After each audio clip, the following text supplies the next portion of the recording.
There. Can you hear me now? Good. All right. I want to do this again. Welcome to the gunchannels.com early lobby. Night Strike. Thanks for listening. And hopefully this one works this time. Oh, well. Get the links out to the peoples.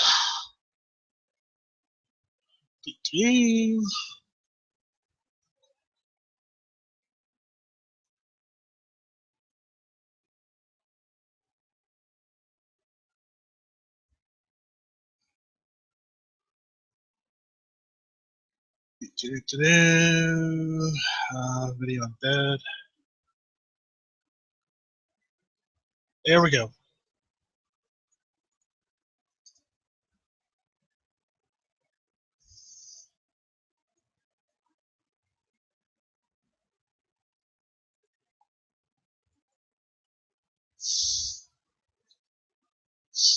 Oh no.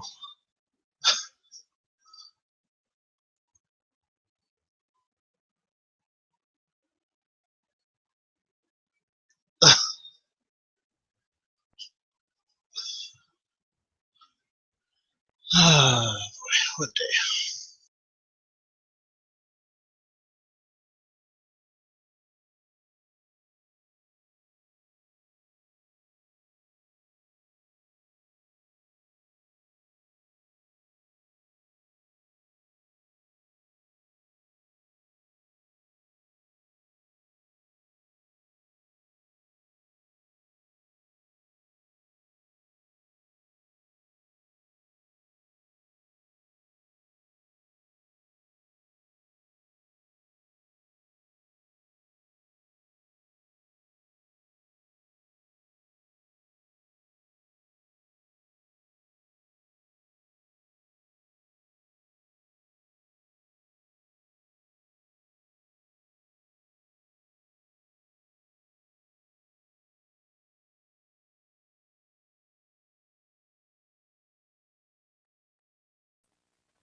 Hey, Polecat.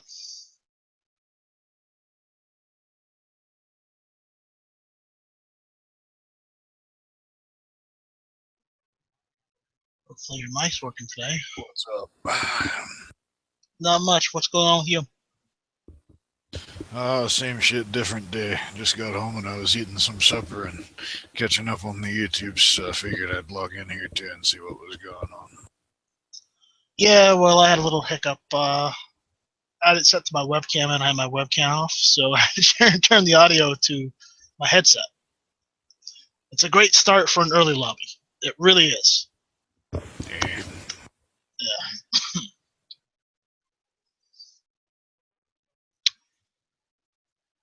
Because my webcam also does audio, but I can keep the video off, which is actually quite nice. Some don't do that.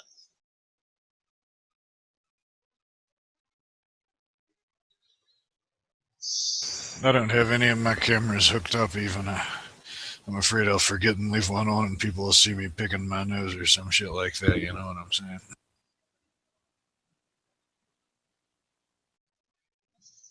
Awesome. You know, at least you're not like Quark. Have you seen him on the lobby chat? Oh my god, that boy needs some help.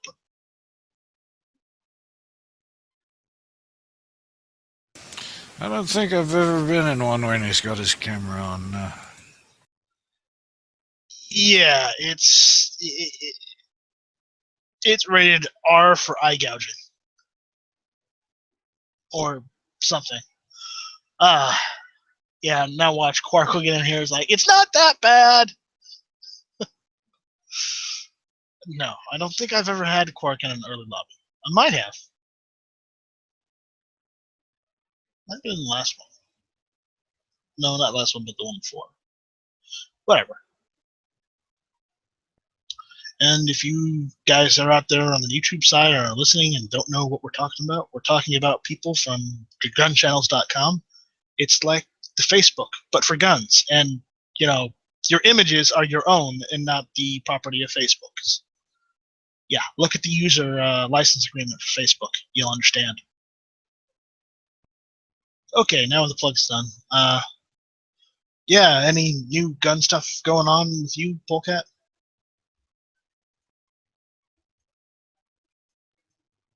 No, not right now. I'm on a fixed income at the moment until spring, so I can't spend much until then. I just the stuff I'm budgeted for, so I'm just fixing my house. I'm not buying any guns right now. So, are you a farmer or a cattle rancher or something? Yeah, I went to school for computer science, but I'm doing farming stuff now. Yeah, Fuck, I mean, fuck living in the city, you know what I'm saying? well, not really. My house is in the city, but only so I can get city water, so I don't have to use a well. But Yeah, but even though they've got sewer out on the road, my house is so far away; it would cost too much to get it connected to the sewer. So we got a septic tank in the house. Well, not in the house, but on the house. Well, not on the house, buried underneath the ground behind the house. But you know how it is. I've had less trouble with septic than like city sewage personally, but I don't. Yeah, well, and technically that 30 acres behind my house that we own is and I know when I say we, I mean my family, my parents and my brother and whatnot, because it's technically in all our names. So it's not just the fact that my parents own it. It's a whole collaborative family thing. So Got you. so basically, we actually have it registered as a farm. But the problem is, since we had it logged, uh, I do not have the money nor the resources to go and either pull out all the stumps myself or pay someone to do that because there's just too damn many of them. They're way too damn large, and I've never pulled a stump out before. Is it? Did you have it clear cut or was it like selective logging? It was clear cut. Ah, I don't know. How big are the stumps? Like in diameter? Let me put it this way. I've got the aerial images for that back part. And the fact is, even though I have aerial images dating even back to the 30s, the 40s, the 50s, the 60s, that was clear, NRCS says it's not clear. It wasn't farmland, and says I can't get any government assistance to farm Oh, on it. so it was clear cut back in the 30s, like the rest of the country Yeah, was. but here's the thing: I've Stumps. got state documents from USDA showing aerial photos of the land. But NRCS is saying just because the content of the soil now and the fact that we didn't have aerial proof before in the 80s, before 1985, that we can't get government assistance to even just clear some of it. So we use it. I'd think if those stumps have been there since the 30s, they'd probably pull pretty easy. You could probably just do it with a PTO winch or something. I would think. No, the stumps haven't been there. They in the early 80s they let the previous owner they let the land go and let trees regrow on the property, even though it was cleared way back when. Oh, okay, so they're not 30 stumps there. They're not 30 stumps. They're 2014 stumps. Gotcha. But Well, hell, I mean, if they were only been grown since the 80s, I'll bet you could still pull them with a PTO winch of some kind. We used to have an itty bitty bulldozer. It finally broke down and wasn't worth fixing, but it had a PTO winch on the back that pulled stumps pretty good, and even the big ones. But I mean, I think you could probably pull something like that with a tractor too, but I've never tried. But, yeah, the only tractor I've got is an old Ford 1710 that we use to just do the lawn because we got like 7 acres of just grass. yeah, you could always blow them up too. That's what we did when I was a kid. No, I can't do that. Ah, but it's fun. I know, but the problem is there's a golf course next door.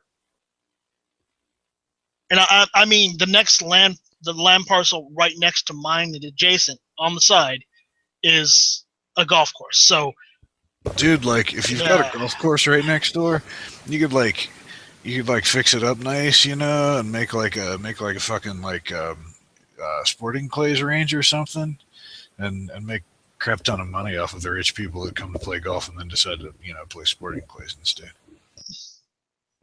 you mean like shooting clays and whatnot? Yeah, but like the courses, where they shoot them in different directions, and sometimes they'll have one roll out and shit. It's kind of like golf, except with clay pigeons. The problem is the county laws. The county laws say you can't have a shooting range on the side of the highway that I'm on or the interstate. The interstate down the road is a mile down the road, and I have to be on the other side of it. And I'm on the wrong side. So, I mean, maybe if I built up a backdrop, of dirt, and maybe did it so that Shot won't go anywhere near a mile. I think you could probably get permission for something I, shotgun. I might see about getting an exemption. I could probably turn it into a range, but the problem is all those stumps. You know, I don't want to have to deal with those stumps, but I'm gonna have to. I've been thinking about probably getting like a propane torch and just burning the shit out of them. That'd probably take a while. I know, because there's a couple thousand of them, and that's probably not true. It's probably a couple hundred, but I'm exaggerating. But the issue is we did make some money off of those trees, so we did get money for them. But the problem is we had windows that weren't weatherized and were made back in like the 60s. So yeah, we had to do some updating on the house. And then we had an air conditioner that died on us and had to get that replaced because we had an air conditioner that died. And the fact is, the air conditioner was like a year older than me. And the thing is, it's one of those air conditioners you're really supposed to put on top of a building, and then there was a commercial one. You know, Wow. because they put two of those for the upstairs, one for room addition they built, and then one for the bedrooms upstairs. And well, they were two identical units, and the one for the bedrooms died, so we had to, once we got the money from the trees, we were able to replace the windows and the air conditioner. But that was like a good chunk of money down the drain. Yeah, money disappears fast with old houses. No shit.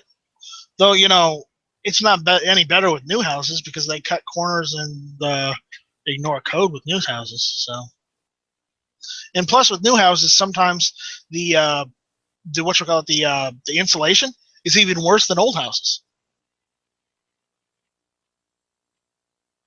especially those cookie cutter houses.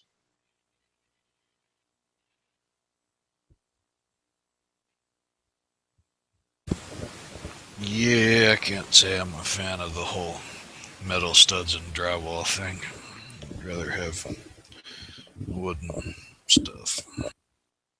Well, no, drywall is not bad, per se, but the problem is that's only if you do it right. And let's be honest, now that they can't get away with horrible mortgages these days, you know, well, they're probably still pretty damn horrible, but they can't get away with what they were doing back in like the early 2000s and 90s, late 90s. But you know, if you do drywall right, it's all right. But the problem is most of them haven't. Most builders haven't. So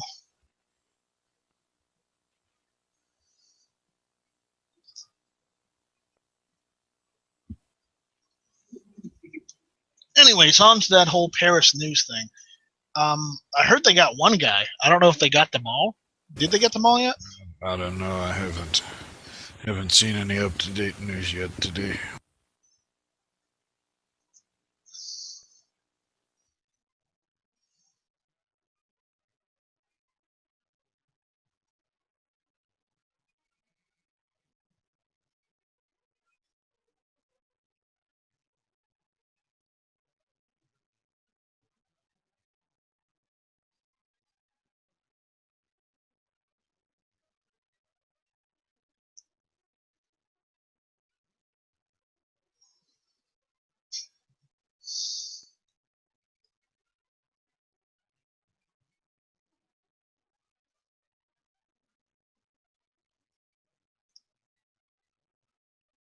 Oh yeah, did you see that that piece today on the Truth About Guns about Russian space station machine gun?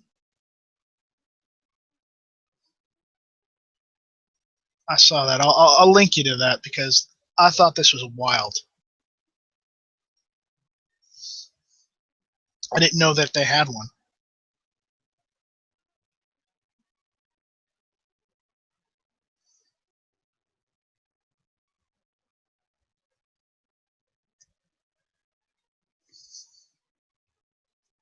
Whoops, I had my microphone muted. Sorry, I'm not ignoring you. I'm just kind of working on some other stuff, so it's kind of, It doesn't matter. I'm used to being alone.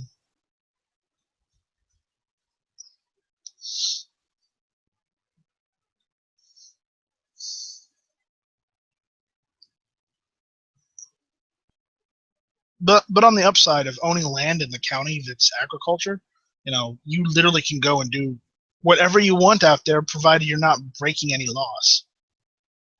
So I can go out and shoot whenever I want in my backyard.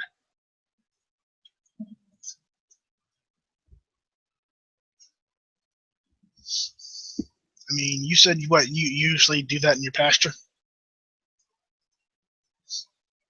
Yeah, just out in the side yard. Depends on where the cattle are. Yeah, you don't want to shoot the cattle.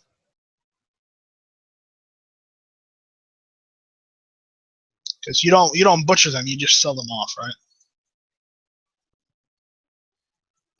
We have a Mennonite guy that butchers some just for our own consumption for us, but yeah, we don't sell meat. We just raise the cattle and sell them.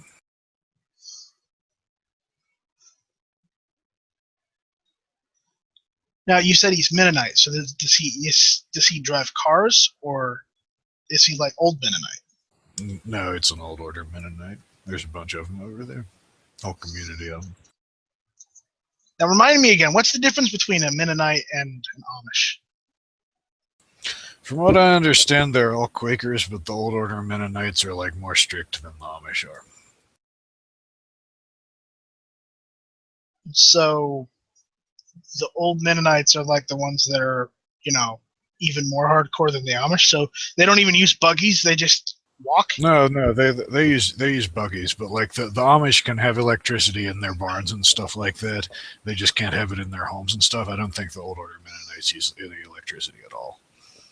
The Amish can have it if they generate it themselves and it's not in their house, from what I understand. But I don't know about all that stuff. And are the Amish allowed to have telephones, like in a little outhouse type thing? I have no idea. Because I've seen. I know this is bad to say that I've seen it on TV, but I've seen and I've heard that some Amish have like a little outhouse type thing for telephones. Or maybe it might have just been for the TV, but still. I don't know. I know that they're not allowed to bring, unapproved conveniences into their home because it like something about preserving family values or something. I'm not sure, but I know they can use some of it outside the home. I just don't know what exactly. Yeah, well, the Amish, those guys, right?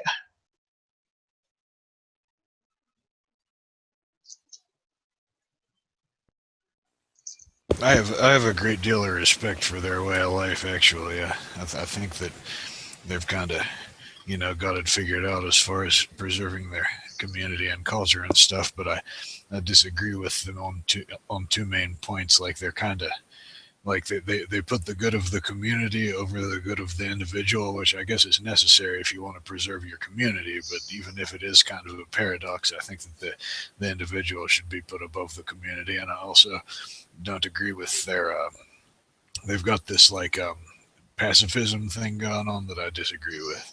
Sometimes you've got to go to war and kick people's asses. Yeah.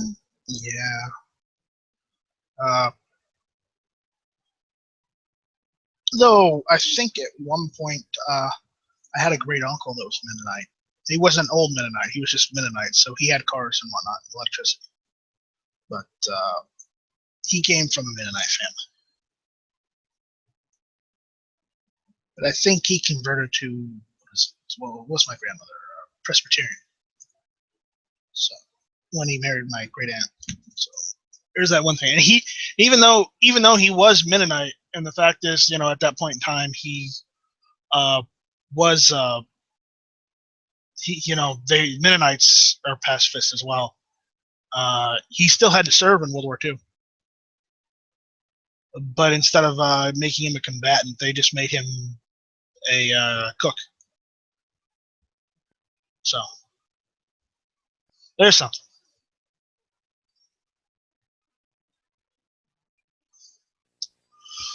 Well, I'm going to get out of here and get this stuff done right quick. I'll be back here directly after I get my projects finished here. You gonna throw it up on YouTube, or is it not one of those projects? Oh, that's one of those and some other stuff too. All right. I'll see you soon, Hope. See you later.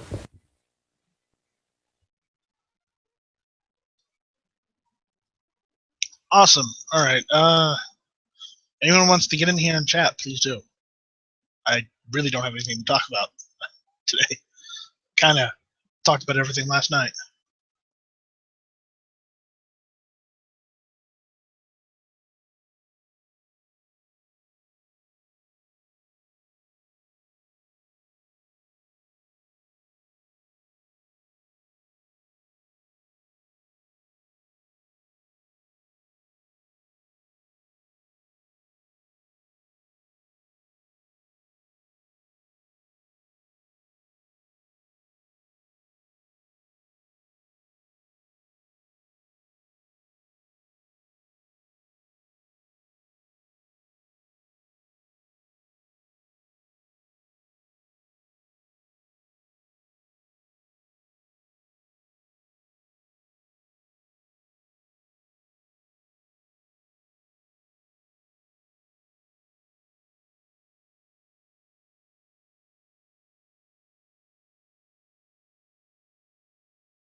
Hey, Aaron, what's up? What are you doing? I'm just doing the early lobby by myself. Oh man. Polecat was in here earlier, but then he had to go and finish one of his projects. Yeah, I saw that. So Yep, fun stuff. Right. So I guess we got some other guys that are on the other channels right now that are listening in. Awesome. Sean said he might get in here once he gets home, though. So Yeah. that's something. I'm surprised Tony's not back and on here. So is Tony a regular, or did he just start coming around when I was gone? Not really sure. Because I had never seen him before, so Yeah, me neither. So you got any gun news? Not really. I've seen some of the gun news, like the universal suppressor, the urban carry holster. You know, that stuff's cool. That stuff's cool.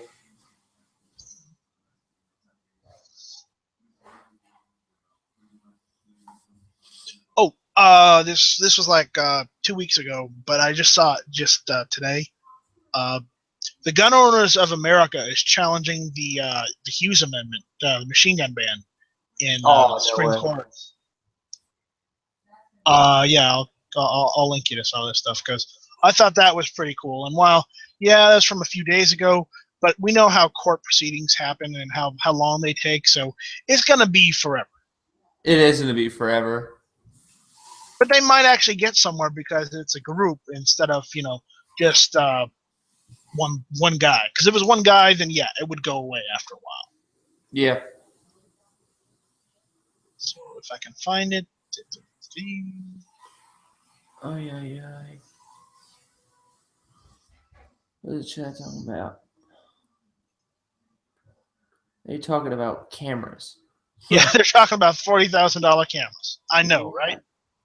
Yeah. Yeah, here it is. I'm going to take it off of their website. Here. There is the whole piece.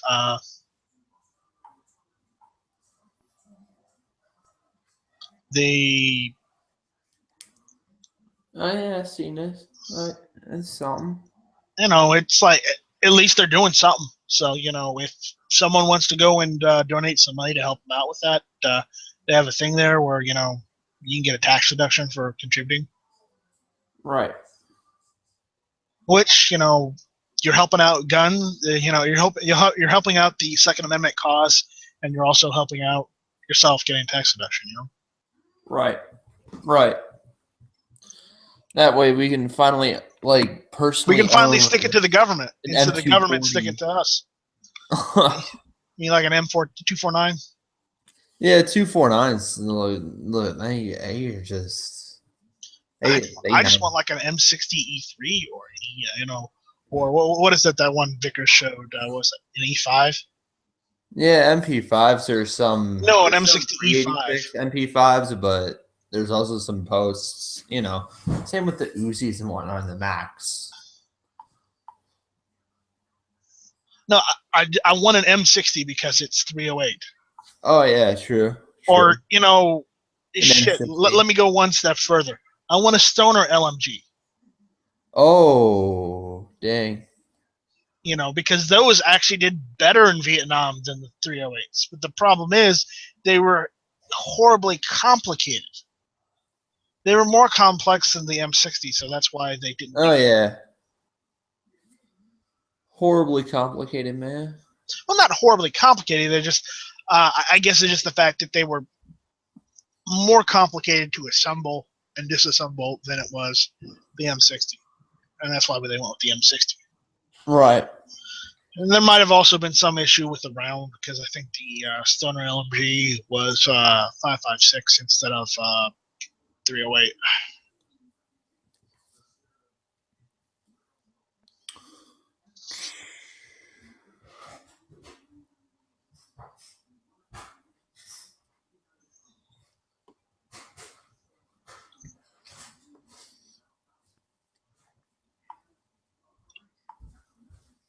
And when I say Stoner LMG, I mean the Stoner 63.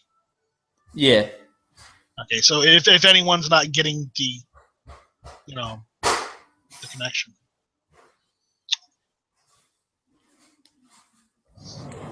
And Moon Food has stated on Gun Channel's lobby chat room that he wants a laser nunchuck. So he wants laser nunchucks. So, science guys, if you're out there and you're making weapons of mass destruction and whatnot, get on that. Get him laser nunchucks. All right. Yep. Laser nunchucks. That's nice. It's certainly inventive. I'll tell you that. Right. We could totally make a live action of that one video game. What is it? Far Cry 3 Blood Dragon. We can make a live action movie based on it. All we need is laser nunchucks. Let's get it. Oh man. Yeah. What could be my sub box today?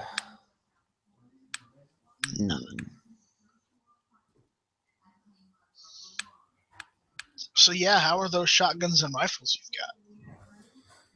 They're all right. I didn't get to shoot them much, really. Really? Yeah, we don't go to the range like. You don't really get to shoot our guns often. So you don't have land behind your house that you can go out and just No, I shoot? live in the suburbs. This is a struggle. Oh no, the suburbia life. Yeah. Otherwise known as hell. Yeah.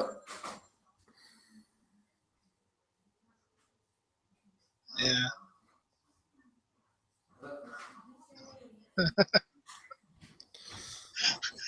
Robbie just said on the Gun Channel's chat room, Bruce Lee played ping pong with nunchucks. Ping pong? Oh my god. Or, as the Chinese called it, ping pong. Ping pong. I mean, I don't know if you saw that movie. Was it Loss of Glory or something like that? No, I haven't seen that one. That was hilarious.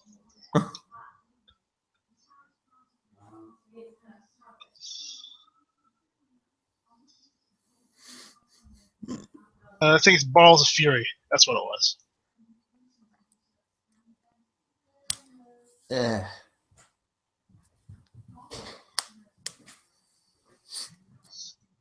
I think I might actually have that movie.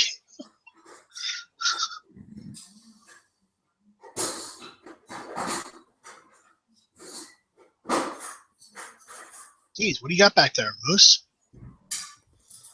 What's he linking me to? Oh, Nokia 96, Bruce Lee ping pong. Nice. That's just nice. It's a Bruce Lee fake. Yeah. Oh man. Oh my god. Forrest Gump beat Bruce Lee in ping. Oh my god. It's not on YouTube.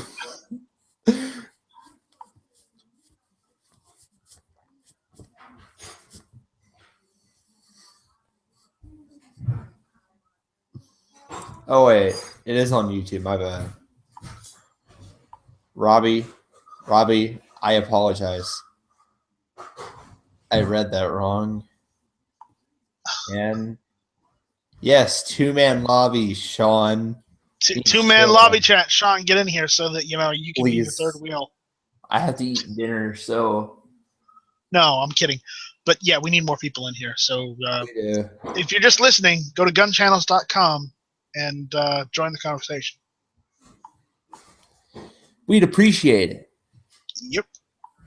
I will throw the link back down there if people want to join. Yeah. Maybe we'll get some more people in. Who knows?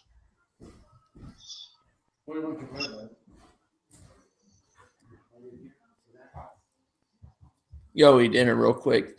All right. We've got Sean in here now. What's going on? Everyone run for it. Sean is here. The party has started. What did I do? I just started drinking. It'll be fine. Is that why you're angry yesterday? Because you couldn't get on the lobby chat because you were at work and you weren't drinking? Yes, you're doing it too early. Well, it depends on what time when I have time, And then I still had to go and bug out for like half an hour, because I need to go get something to eat. I'll probably have to do that anyways too.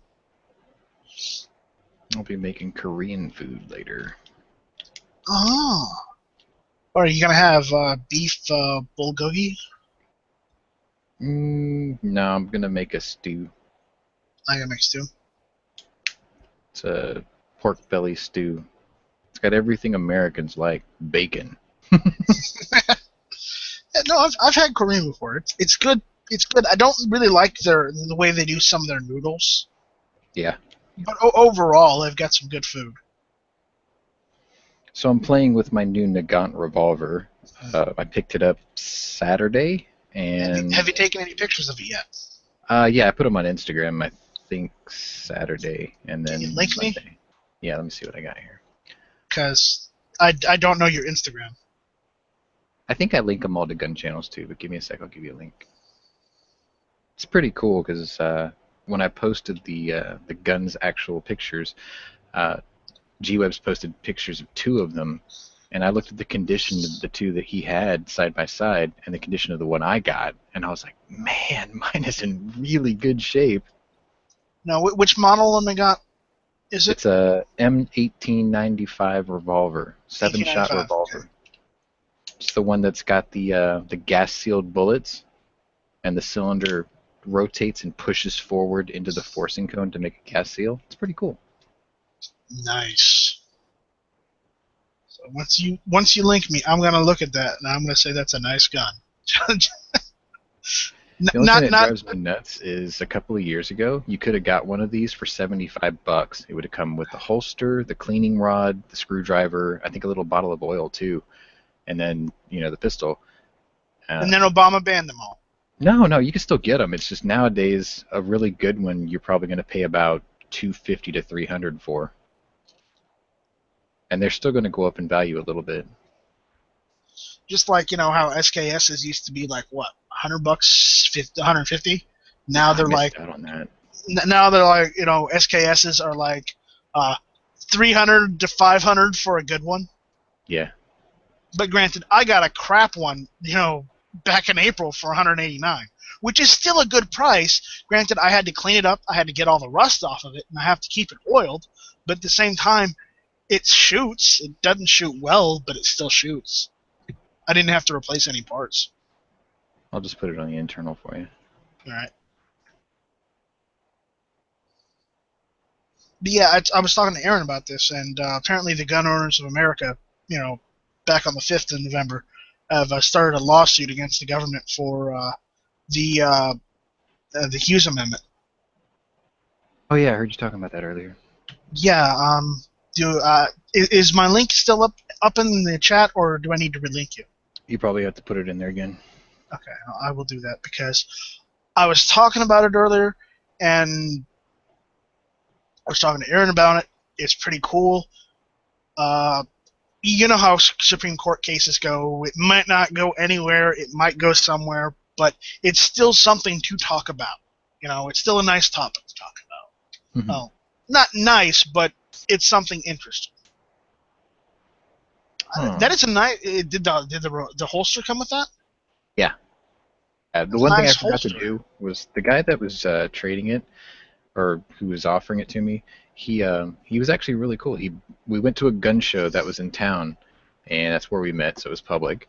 And then he actually brought 5 Nagants and 4 holsters, and he was like, "You can choose whichever one you want." And I didn't know at the time because what I thought he was bringing me was a 1943 model, and he didn't bring that one. He brought 2 1933s. Weren't the 1943s just the reproductions of the 1895? Well, I mean, they all are. It's just they were serialized, produced until like 1950 or something. But I thought that was the one I was getting, and he brought 5 other ones, and it's not. I didn't care. I mean, they all were in beautiful condition, And then so I picked the closest one to my dad's birth year because I was like, "Do you have a 35?" And he was like, "As a matter of fact, I do. If I knew, I would have brought it for you."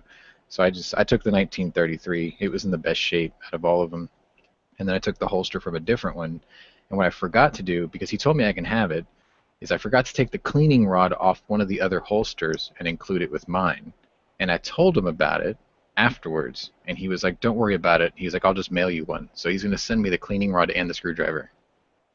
How much did you pay for that? I traded a barrel from a 1911 for it. A 1911 barrel? So like what? You know, how much is that? Well, what year was the barrel, or was it just a generic barrel? It was Johnny Roland 460 Roland conversion barrel.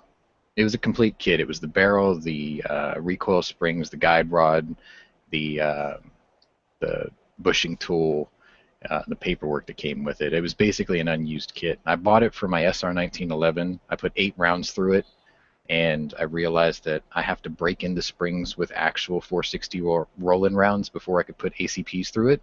So I just had to keep cycling it 1 round at a time. And you know, when I wrote Johnny Roland about it, he was like, "Yeah, you got to run at least a box or 2 of 460s before you can actually shoot 45 ACPs through this barrel." And I'm like, "Oh, okay." And then I ended up trading off the 1911 before I could do that.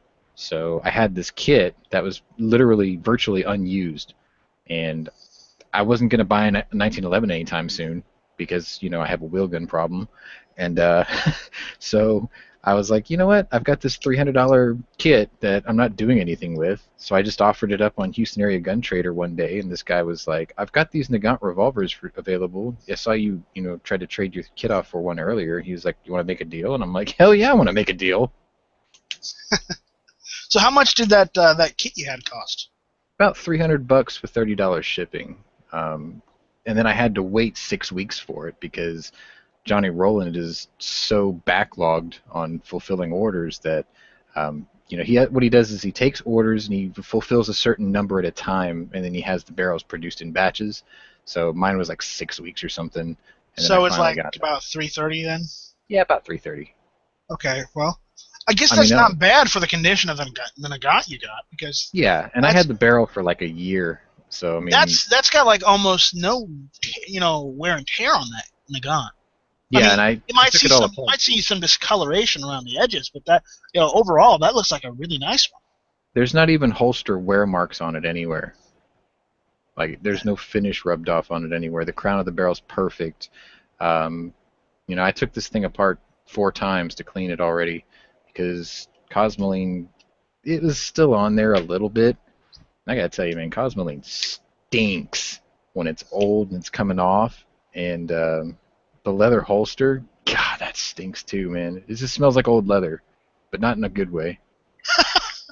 So I took it all apart, and like the rifling in the barrel is just immaculate. I mean, there's not a single imperfection or anything on it. This might have just been something that was bought and issued and almost never fired, because it's got, I think, 4. Let's see, 1, 2, 3, 4, 5. It's got 6 issue marks on it, but it doesn't look like it's ever been shot. So it's like 6 guys had it, 6 guys returned it, and now I got it. Hold on a minute, phone.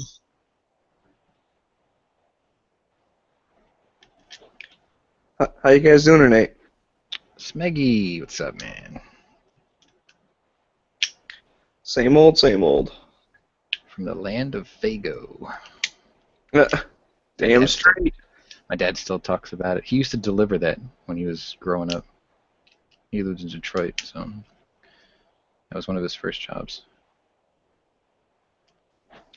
Man, I wish I had some Fago. I haven't had that in a while. Yeah, the way him and you describe it, it seems like it's the North's version of Fanta. But there's some flavors that even Fanta doesn't make. Yeah, and it's way better than that shit. But you're right, it's definitely, they do like specialty flavor kind of stuff. Mm-hmm. I am back. What did I miss? Smeggy arrived. A wild Smeggy has appeared. Oh no, a wild Smeggy has appeared. Someone throw a Pokeball. Good, you caught that reference. I have to make the joke, Quick, Sean, throw a master ball. Yeah, I kind of fed you that one, like Ed McMahon to Johnny Carson. You know, I know that I'm making the joke and whatnot, but you know, some of the older ones are gonna, older guys, I'm like, you nerds. Or they'll say, what the fuck is they saying? So I broke my trigger pull gauge trying to figure out how heavy the double action is on this thing. It's probably, well, it depends on, you know, when you do it with your fingers, is it really, really hard or is it crisp? It went past 26 pounds and then broke. Well, then I think it's almost in like new condition. Like the Congratulations. rumors of this thing having a heavy double action are not unfounded. It is ridiculous. The single action on it is still about 10 pounds. I never used an 1895, so tell me, is an 1895, does it use centerfire ammunition or does it use rimfire? It's got a really cool bullet, actually. It's 7.62 by 28 rimmed. So it's the same diameter as the Nagant rifle, but it's obviously, you know, much lighter. It's, I think, a 98 grain bullet. And the casing is, well, let me just grab one real quick, because the way I compare it to is it looks like a 357 Magnum casing, but longer. It's about the same diameter, but it's more like a 32, I think, 32 ACP, or yeah, about 32. You mean it's a 38? No, 32 Smith & Wesson long. It's this cartridge is literally 3/16 of an inch longer than a 357 Magnum brass. And yeah, it's probably a 32 Smith & Wesson long, because the rim is quite a bit smaller in diameter, almost half a millimeter smaller in diameter. But it uses it looks like small pistol primers. And what's really interesting about it is I got 6 boxes of Russian surplus ammo with it, and then I walked around the gun show. There was about 300 vendors, and one of the sellers had one box of new PPU. Privy Partisan actually makes new ammo for Nagant, or 7.62 Nagant. So the only difference between this and the Russian surplus is the crimp on the end of the bullet. On a Russian surplus round, you know, the brass is longer, it's straight walled, but then the bullet goes all the way into the brass, and then they taper it down over the top of the brass, or over the bullet. So the bullet's inset into the brass. And then the PPU stuff, they don't quite taper it. They sort of like radial crimp it to the end of the bullet, all the way inset. So it's like hourglass shaped on the very end of the bullet. It's really strange. And then, like, if you Google search 7.62 by 28 MMR, you'll see what I'm talking about. It's the strangest looking bullet. And then what happens is when you pull back the hammer, it rotates the cylinder, and it actually locks against the loading gate like an old single-action Army. But the loading gate helps lock it in place. And then right at the very last part of the cylinder turning, there's an armature behind the hammer that pushes the whole cylinder forward into the forcing cone. Are you sure it's by 28? Because I'm looking at the Nagant, and it says 38R. It's probably 38. 7.62. I'm not trying to argue with you. I'm looking it up because, you know, you showed a nice picture of one, so I wanted to do some research. Well, speaking of how the cylinder goes forward, that's probably what gives you such a heavy trigger pull. But yeah, it is. That it's because of the New York police asked for it. Yeah, it's 38 MMR. That's right. What, did the New York police use the Nagant 1895? Yeah, the New York police are going to get rid of like all of their Glocks and go to the Nagant revolver. Funny. So yeah, if you do the Google image search for 7.62 by 38 MMR, the first 3 pictures show you how the PPU ammo looks, how they bell it, or how they like hourglass the crimp on the end. Whereas the Russian surplus stuff doesn't look like that. It's just a nice smooth taper instead, because they're lazy, I guess. And it works. I mean, what happens is the cylinder pushes forward about 3 millimeters forward, and the cylinder overlaps the forcing cone, and it forces that strange taper into the forcing cone of the barrel. So it's completely sealed, and you get anywhere between like 50 to 150 extra feet per second velocity out of it, because this is an anemic round. I mean, think about a 32 Smith & Wesson long, which is not a common round. It's not very powerful. Like I mean, that link I just, that picture I just linked, it looks like that, doesn't it? Let me pull it up.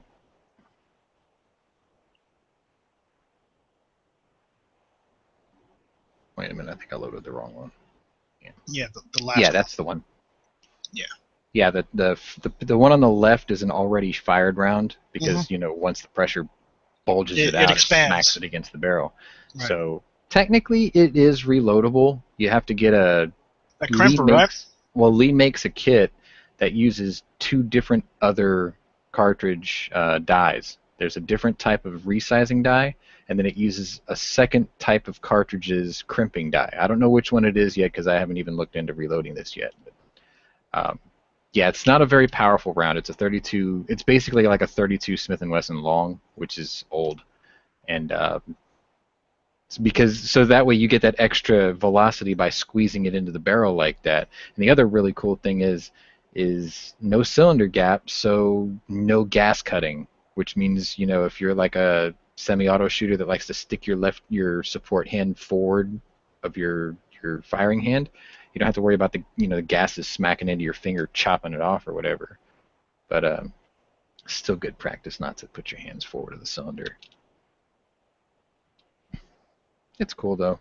Somebody out there makes a dedicated 32 Smith & Wesson cylinder for these, but I can't find them. Like, they're all gone, dried up or whatever. They used to sell for like $20, and the last place I saw that had one, it was like $80, and even then I thought, well, that's fair enough. I'll spend $80, but they don't have it anymore either. So I'll probably just try to figure out how to reload this brass and see how much unique I can cram in here. I'll probably load it like a 32 Smith & Wesson long and go from there. I crony it and see if it's close to this. I think this only shoots at about 800, 900 feet per second, so it's not powerful by any means. All right. Now my 500 Magnum, on the other hand, yeah, that's powerful. That's shock and awe. The what? My 500 Magnum. That's only got a 2 and I think it's like 2 pounds, 12 ounce or single action trigger pull on it. It's ridiculous. If you do get another 1911, just get like a Rock Island. You don't have to spend a lot of money on it. And I have a ATI, which is made by the same company in the Philippines that makes for Rock Island, and it works just fine. I mean, I'm enjoying the shit out of it. So the only issue is the 45 ammo in my area has gone up at Walmart from it's like $14 over the summer, and it's gone up to like $21 now. Just buy Freedom Munition stuff. It works. As I said before in previous videos, I've just started going to the Ace Hardware and getting my 45 from them instead, because their prices are a little bit better than Walmart's, and a lot of their store sales, will sometimes include ammunition as well. Let me see what they're selling 45 for. I'm actually going to start loading 45 ACP again pretty soon because, yeah. See, every time I buy another wheel gun, it just pushes my AR build further and further out, which is bad practice, but, Well, why don't you build a Palmetto State Armory rifle? There you go. I've got the lower all put together, and now I'm just sort of spending revolver money on, I'm spending uppers money on revolvers, which is probably not a good habit, but I'm building a 3 caliber AR, so like the lower I spared no expense on. You technically didn't spend money on this new revolver though, because you just traded something that was sitting around doing nothing anyways. True. This one doesn't count as a purchase. This is more like a trade. But the reason I'm interested in reloading 45 Auto is because I've got the hots for a Ruger New Vaquero Bird's Head Talo Edition Shopkeeper, which is chambered for 45 ACP. So imagine a 6-shot revolver firing 45 ACP. And because it's a single action pistol. Wait, don't you need moon clips for that? No, because it's a single action pistol, the cylinder is chambered for 45 auto. Like, it's shouldered for it, so it fits perfectly in there, headspaced. And then, cowboy action guns have their own ejector built into them. So you just pop open the loading gate and smack that little ejector, and it just spits the little cartridges out for you. No moon clips necessary. It's a beautiful thing. And it's exactly like the other Bird's Head revolvers they make. I think the only thing they did is they just changed the cylinder. So realistically speaking, once I get it with the 45 ACP cylinder, I could just call Ruger and say, can you sell me a 45 Long Colt cylinder for Ruger Vaquero? And they can just, sell me one of those. And I've ultimately just made a Bird's Head convertible. Well, do-it-yourself gunsmithing, right? Yeah. All right. So Freedom's got, if you fire 200 grainers, you can get 50 rounds, 14.55. And then obviously I usually only use like 115. Oh, you use smaller or lighter weight bullets? Yeah, I use lighter weight because I get usually whichever's cheaper here in the area. Yeah. And mostly because I don't make a lot of money and I don't get a lot of money, so I have to use it sparingly when I buy ammunition. Oh, let me see if they got 185s. No, they don't. But even still, even if they do, it'd be less than $14 then, probably. Yeah. And those 200 grains sound like they're cheaper than what you're getting your other stuff for, anyways. Yep. It might be, so I'll check the. I do subscribe to their mailing list, but I don't really buy stuff from them. Yeah, it's just Full Metal Jacket ball ammo. That's all I buy, anyways. 14.55, and then here's the thing: I was buying Federal aluminum cased 45 ball, and it went from $14 over the summer, to $21 now. For aluminum cased ammo. What the hell? Yeah, their 230 grainers are the exact same price. So you have weight choices for next to nothing. It's kind of cool. And the other thing is, if you can manage to save up a little bit of money, buy them 250 or 500 at a time. Definitely. It's cheaper than $14.58 a box. Yep. Well, no, I only usually buy about 50 to 100 rounds at a time because that's really all I can afford. So.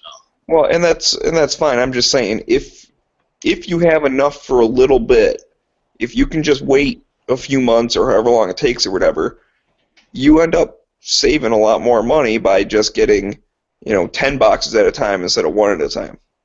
All right. You'll save a couple bucks per box, so you're looking at, that's some pretty decent money. And you should always consider loading your own too, because imagine if you paid $22 for a box of 45 ACP. It's 45 cents a round, or 44 cents a round, right? Problem is, I don't have a garage. I don't either. I load in my room. My workbench is literally, I'm sitting right next to it. It doesn't have to be big as long as it's functional. My reloading table, it's a butcher block cart that I bought from IKEA. It weighs, because it's solid ash, it weighs 30 pounds, and it's got wheels on 2 legs, so it doesn't move around when I'm messing with it. But I sanded it down, I just coated it in tung oil. It looks gorgeous, and it takes up a space smaller than my nightstand. And I've got a Lee, what do they call this thing? It's a Lee bench plate. So what I did was, the first time I got this bench, I drilled holes in the top for my Lee, I think they call it a breech lock loader or something like that. And it came in the kit that I got a year ago when I first started getting into reloading. And then the torque necessary to shape and bell big bore brass, like I was okay up to 44 Magnum, but when I started doing like 45 or 454 Casuls and 500 Magnums, this little Lee was kind of struggling to shape the brass. So I didn't want to drill more and more holes into my bench. So what I ended up doing was I got that Lee bench plate thing, and you bolt that to your press, or you bolt that to your bench, and then they come with these plates that you can mount your presses to.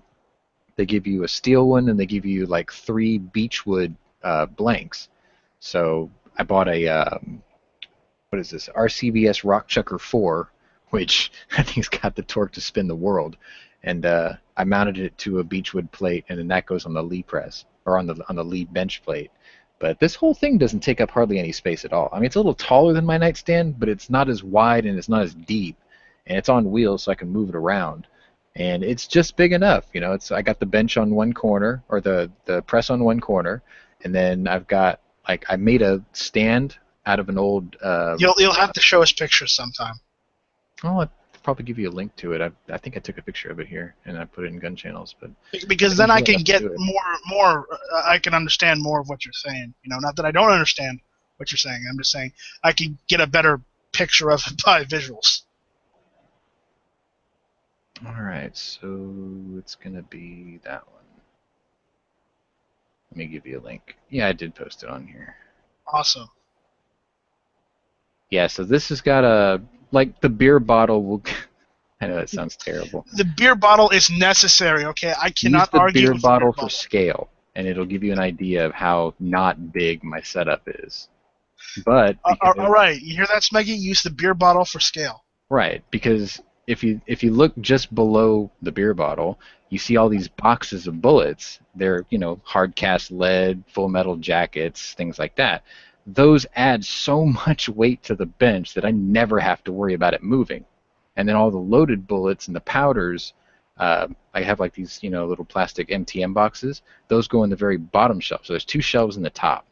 And I mean, it's a You great have setup. carpet underneath that. Yeah, of course.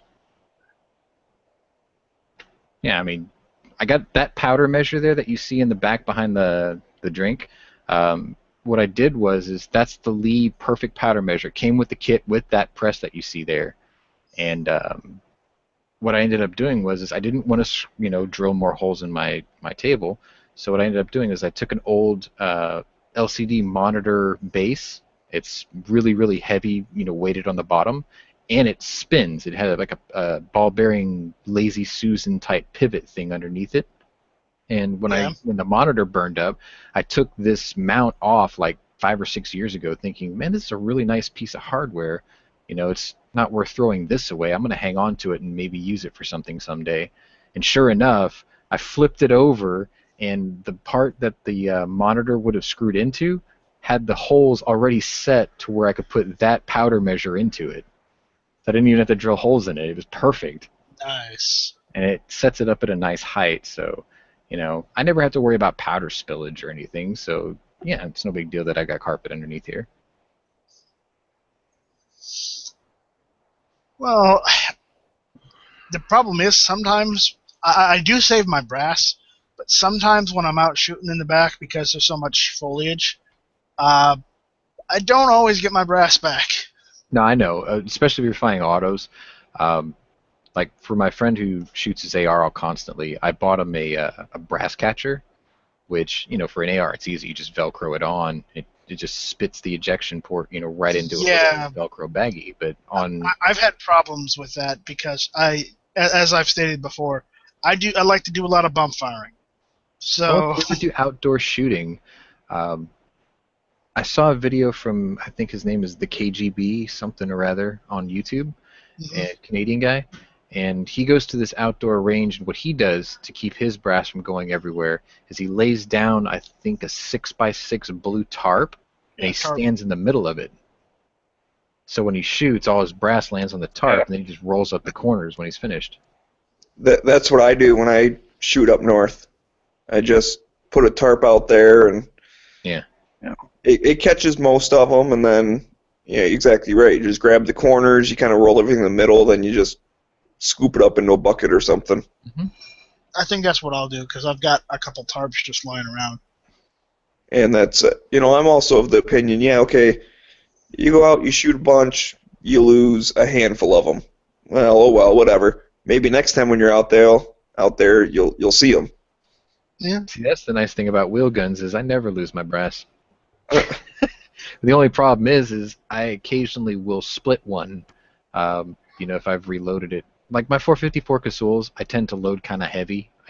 I'm a sucker for recoil, but and I need bear rounds anyway, so I tend to load those a bit stout, and I can typically get 10 to 15 reloadings out per casing, but every once in a while, it might go like a tenth of a grain too high or something, and if I crimped it too tight or if I belled it too much, on the first one trying to get everything set up, that one will split. In a year, I've only lost 2 454 Casull brass. I lost 1 500 Magnum brass because I wrinkled it. I ran it up the press too fast without lining it up. And I think I lost 2 44 Magnums that I reloaded about 20 times, the brass. And that's it. I mean, considering that, you buy your brass 100 to 1,000 at a time, and you only lose 2 after reloading it 20 times, you definitely got your money's worth out of it. Yeah, we lost Smeggy. Apparently, he dropped, or he has stuff to do, or it was his. He was going through a dead zone wherever he lives. And that was the thing I was going to bring up was if you paid $22 for 45 ACP, you're paying roughly 44 cents a round, right? Well, if I told you I bought a box of 500 Magnum, factory 500 Magnum, I paid $60 for 20. So that's $3 a round, but I can reload my 500 Magnum for 38 cents. I'm not so much complaining on the price per round as I'm complaining the price increase on aluminum cased ammunition. Yeah. What the price of aluminum has gone up over brass? That seems a little stupid to me. It's stupid to me, Because the only reason I was buying the aluminum cased ammunition was because I don't reload, so I don't really need brass. Yeah. And you don't really reload the aluminum. It's strange to me because all my ranges in my area won't let me shoot anything but brass case anyway. Well, remember, I have 30 acres out back that's agriculture farmland that I can go and shoot on. So, that's I know people hate me for it, having my own range in my backyard and me not being able to utilize it all the time.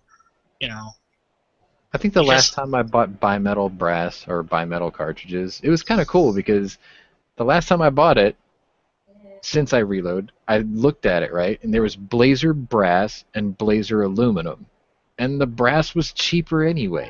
And I'm like, well, double bonus, Yeah, well, my local Ace Hardware that sells ammunition as well, and they're like the only guys I would go to as far as ammunition these days. Though I'll be honest, if Walmart has Tula in, I may get a box of Tula. Just saying. I know it's Tula, but only for 45, because 45 Tula is all right. Because when I was at Walmart, I ended up getting the 45 Tula because it was like $13 for a box of 45. So. Oh my god. So steel case 45 ACP, but at the same time, I'm not paying $21. But as I said, the Ace Hardware near my house here, they sell the Blazer ammunition. So Blazer's like one of the brands that they sell there. So, I might go and get some Blazer. I like Blazer brass. I mean, it's good brass. They only sell the brass. And it's thick. It's not flimsy. Like PPU brass. Oh, that's the one. That's the one I've actually split several on. Actually, now that I think about it, PPU brass is not bad brass. It's just you can't overdo it. You have to be very gentle with it when you bell it. You have to be very gentle with it when you crimp it. I've got some PPU brass that I probably reloaded about 30 times, but in that 30 times, I probably lost about 8. Which even then, that's not bad, right? For what you paid for it. But Blazer uses good brass. Cellier and Belleau, they probably use the best brass that I've ever messed with. That's for a factory. It's good stuff. Like I got lucky one day. There was a guy, Cellier and Belleau. There's this one guy that I was at the range with. He was in the lane next to me, and I thought he was firing like a 44 Magnum Deagle, and he was actually shooting a 357 Magnum Kunin. And Really? yeah, and all his brass, the way the ejection port worked, hit the wall and dropped into a nice, neat little pile on an indoor range in this little cubby. And when he left, he saw me shooting my 686. He tapped me on the shoulder and goes, "Hey, brother." I'm like, "Yeah." And he goes, "I don't keep the brass." He was like, "Are you a reloader?" I'm like, "Yeah." And he's like, "There's a whole pile of it in that little cubby if you want." And I got something like 180 casings of Cellier and Bellow brass. I was like, "Oh my god." It's nice. You know, because there are some people that just don't have the time to go and reload. I mean, Well, then there's dude people pulled up in a who do. freaking Maserati Quattroporte, and he walked in with a freaking holstered Kunin Elite Series, the one that's like $2,500, and he had really really nice. I wouldn't call it top shelf brass, but it was upper crust brass for sure. It was nice ammo. So he's one of those guys that just does it for entertainment, not so Yeah. much as he does it for I would guess as a lifestyle. Dude was accurate. He at I think it was 15 yards. He made a dime-sized ragged hole, putting 10 rounds of 357 through it. At what, 45 feet, right? So that's not bad. I mean, he knows what he's doing, for sure.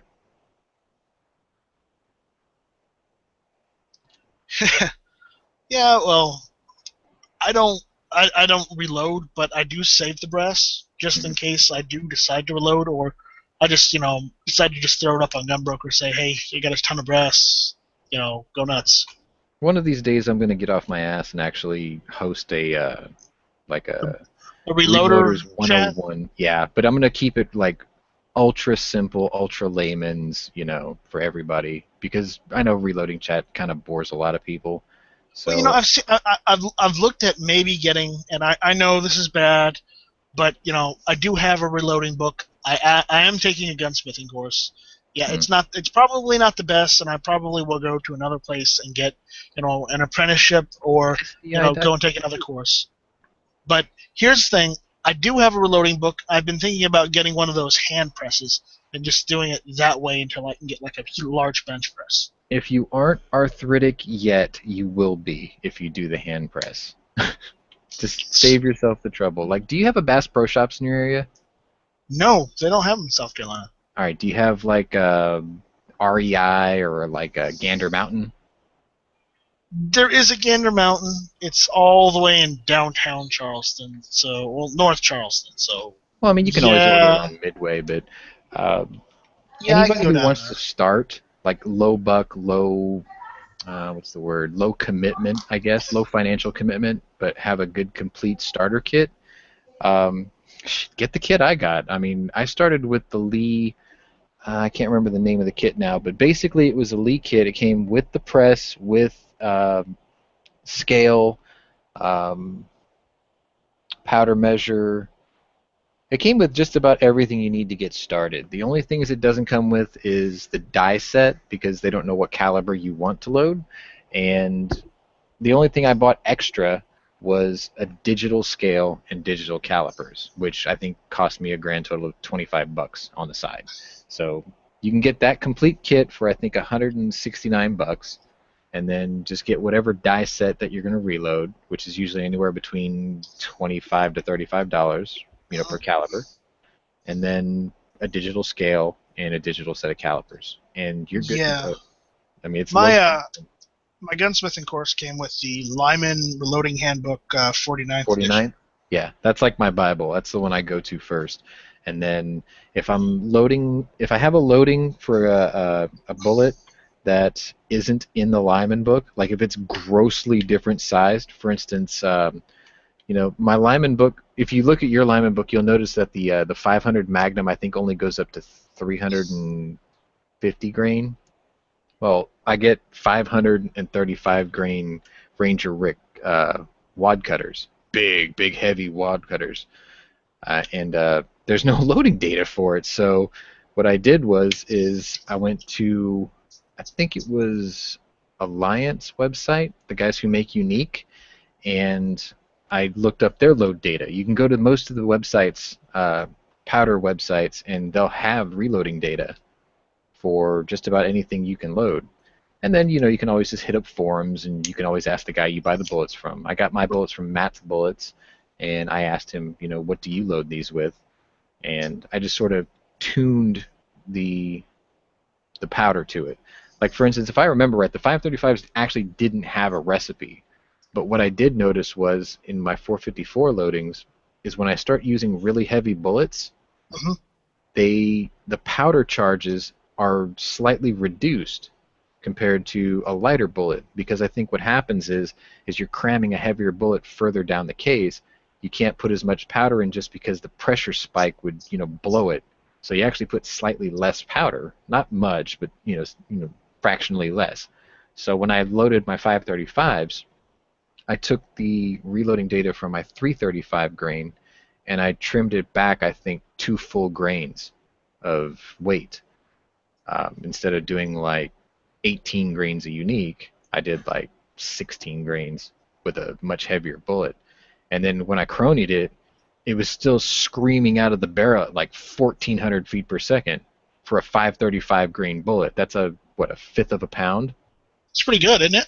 Yeah, it's definitely good. I mean, the heaviest bullet I've seen come out of a chronograph was a 700 grain 500 Magnum. It's called a T-Rex Thumper. Matt sells those too, and I'm probably going to order some just to have them. But he was cronying those, I think, at 1350, which that's a respectable speed for a bullet that weighs more than 1/3 of a pound. Did you see G-Web's video or live stream where he was going over his ammo collection because he has a lot of miscellaneous rounds? Yep, I was asking him for something he doesn't have. I actually stumped him. Yeah, I joined in later on, and he was going through some of the rounds. He couldn't figure out what they were, so I had my reloading handbook right next to me, and I was going through that and going through Wikipedia. Every time he found one, he had no idea what it was. So it's either Wikipedia or my reloading handbook, and I got to tell you, this Lyman handbook is like awesome. Yeah, I found a lot of half the stuff he didn't know, he couldn't figure out. I found in this book. The other half was on Wikipedia. Yeah, he's got that book has a lot of useful info in it, and I like the fact that they actually tell a little story of the cartridge before it gets into the load tables. So it gives you a bit of history and information on it. And I mean, anything that's gone 49 versions, it must be pretty reputable to actually survive that long and continue to be something respected by the reloading community. So right. Yeah, I stumped him pretty good because once upon a time, Corbon was tasked with creating the Smith & Wesson 500 Special, which is, I think, almost 1/4 of an inch shorter than a 500 Magnum. And it was made for a very specific model, I think it was a North American Arms revolver. It was chambered in 500 Special. And they made them specifically for Smith & Wesson, the 500 Special. And Corbon was the only manufacturer that made it. And it didn't come out until 2004 or 2008 or something like that. And then 2 or 3 years later, it was just gone. Like, nobody had it anymore. You can't buy it. Nobody made the brass. Oh, sorry. Starline was tasked with developing the brass, and then they made it with a Corbon head stamp because Corbon was the only one selling 500 Special. That's what it was. And I called Starline probably 30 times, begging them to make the brass again. And they're like, well, we'll put you on a list, and if we get enough interest, we'll make a run. I'm like, just make it! They won't. Wait, there was a such thing as 500 Special? Yep. There was actual revolvers specifically chambered for it, too. So I don't know what those guys are doing. I want to mention some odd miscellaneous rounds that he did not have in his collection, okay? He did not have any jet pistol or jet rifle rounds. Gyrojet? Yeah, gyrojet. And he did not have any Trounds. Well, oh, come on, man. Come on, they're still firing guns, but he didn't have any of those. And the only way you can see those is that one guy on Reddit that has that. What's this? Life-size potato, I think his name is. Oh yeah, I watch him. He did a whole video on the Trounds and like how he tried to 3D print some new ones Yep. and tried to make his own. And, well, they kind of worked, but they didn't really work very well. Did you see his semi-automatic Mateba revolver? Yes, I saw that. That was ridiculous. I'd trade my firstborn for one of those. But you have children? No. That's why I said I would trade my firstborn for one of those. I would go make one to give one to him for that gun. I think the saddest day of my life is the day that mechanism broke, though. That would be difficult. Like, I don't know if, what's that company, Chiappa? I don't know if they could be tasked with making a replica version of that. Because their Rhino is pretty much the closest thing to a Mateba you can get. But why don't they do the semi one? Because that is just brilliant. No idea. I like it. And Garand is mentioning on these chats, I like it better when the picture is switched with the talker. And it might be just a Google error right now. Or it's a Google problem that it's not doing it. No, you gotta have more than 3. Really? Yeah. You gotta have more than 3 people in the panel, and then it starts flipping them. Awesome. Someone else get in here then. I'll post the link. Yeah.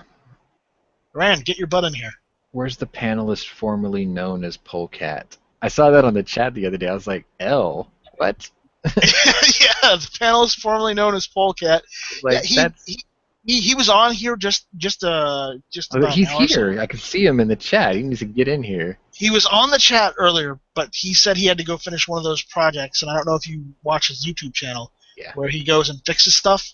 Yeah. Yeah, he said he had to go finish one of those projects. I want to get him to read the opening monologue to Guy Noir, Private Eye, from... you know that show. Okay, good. Yeah. Because, everyone keeps saying that he sounds like Garrison Keillor, and he's like, do I really? And I'm like, yes! And I was like, you need to do that intro to Guy Noir, Private Eye. It'd just be awesome. Where the women are strong and the men are good looking. I need a beer. I'll be right back. All right.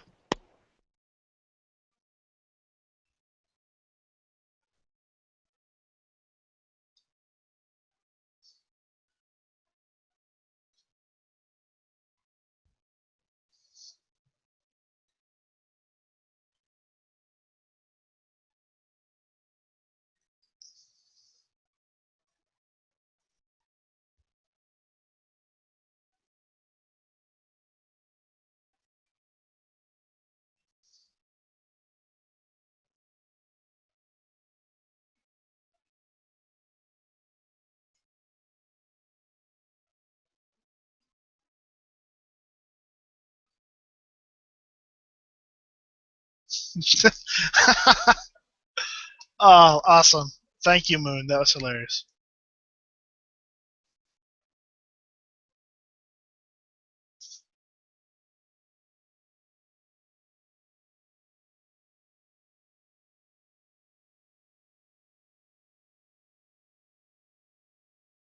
All right.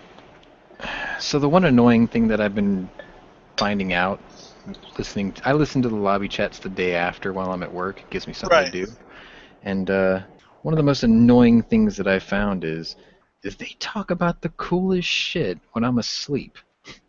What, in the lobby chats? Yes, it's like movies, guns and movies. Well, drinks. I've noticed you don't have a lot of time to get on the lobby chats a lot, and Yeah. or any chats, like even shows. When you do, the chats are awesome. I'll give you that. But you're always missing out, man. I know. I want to be Maybe you need to in drink mass less. chats for The Walking Dead. Bad. No, you just want to get in the chat and argue with Yankee. That's what you want to do. No, because I don't always disagree with him. I mean, I know it seems like full contact sport to argue with Yankee all the time, but I mean, it's not, I don't always disagree with him. Like, I saw that video he did about lessons learned from Paris, and I couldn't find a single fault in his argument. I completely agree with him on that. Yeah, same. I mean, it's like anytime some, lemongrass eating whiny little bitch in California wants to talk about taking away guns, they're like, you should follow the Australia example. I'm like, fuck you, follow the Paris example. That was a disarmed country, and they got slaughtered like idiots.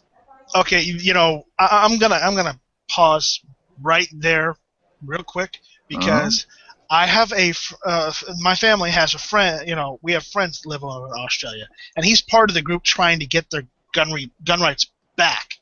In And Paris? in Australia. And the fact is, it didn't work. He said, literally, his the rate of crime had gone up like 60-something% after they banned all the guns and they did the whole buybacks and all that. Yeah. And we know buybacks aren't really a buyback because the government didn't own them in the first place, but that's what they call it, okay?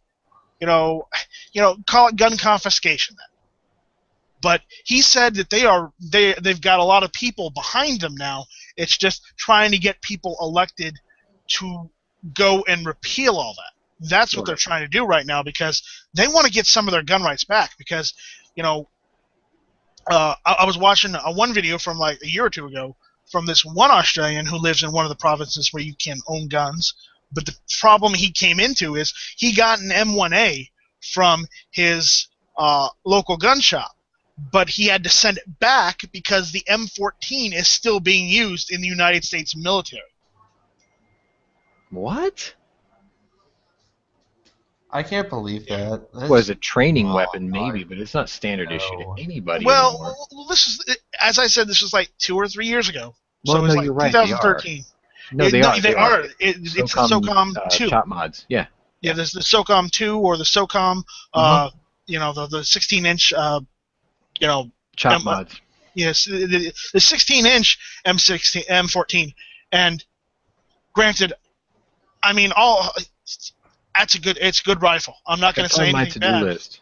Like, if I had to choose between a chop mod or an AR-10, I'm gonna take the freaking M1A every time. They don't have a chop mod. It's They basically do. You want a link? no. Follow me here for a second. Springfield Armory makes them that way. Stock. If you just want one made in 16 inches and not just kind of, lack of a better term, just kind of bastardized into one. Oh, I've got some freaking M1A porn for you then. Here. Oh, okay. Well, you know what? Give me M1A porn because I'm going to cry because every time I try and save up for one, I can never I'm afford going it. to build that. That is nice. It's going to have a long-range optic. It's going to have a Harris bipod on it, but that I want because you can collapse that stock almost all the way in just like that. It's a thing of beauty. And I'm going to hate you for it every minute that you have it. Well, you can get that chassis for like $600. Ah! Way too expensive for me. 600. I can You're pulling a Chad Ward in here. Like $600 ain't crap to you. Well, okay. Here's a better picture of it. This is the one I saw from Arms List. This is pretty close to what I want to build. Okay. Right? Most of my ARs didn't cost me any more than $5 at most. Oh, Yeah, but you're so gonna hate look at that one.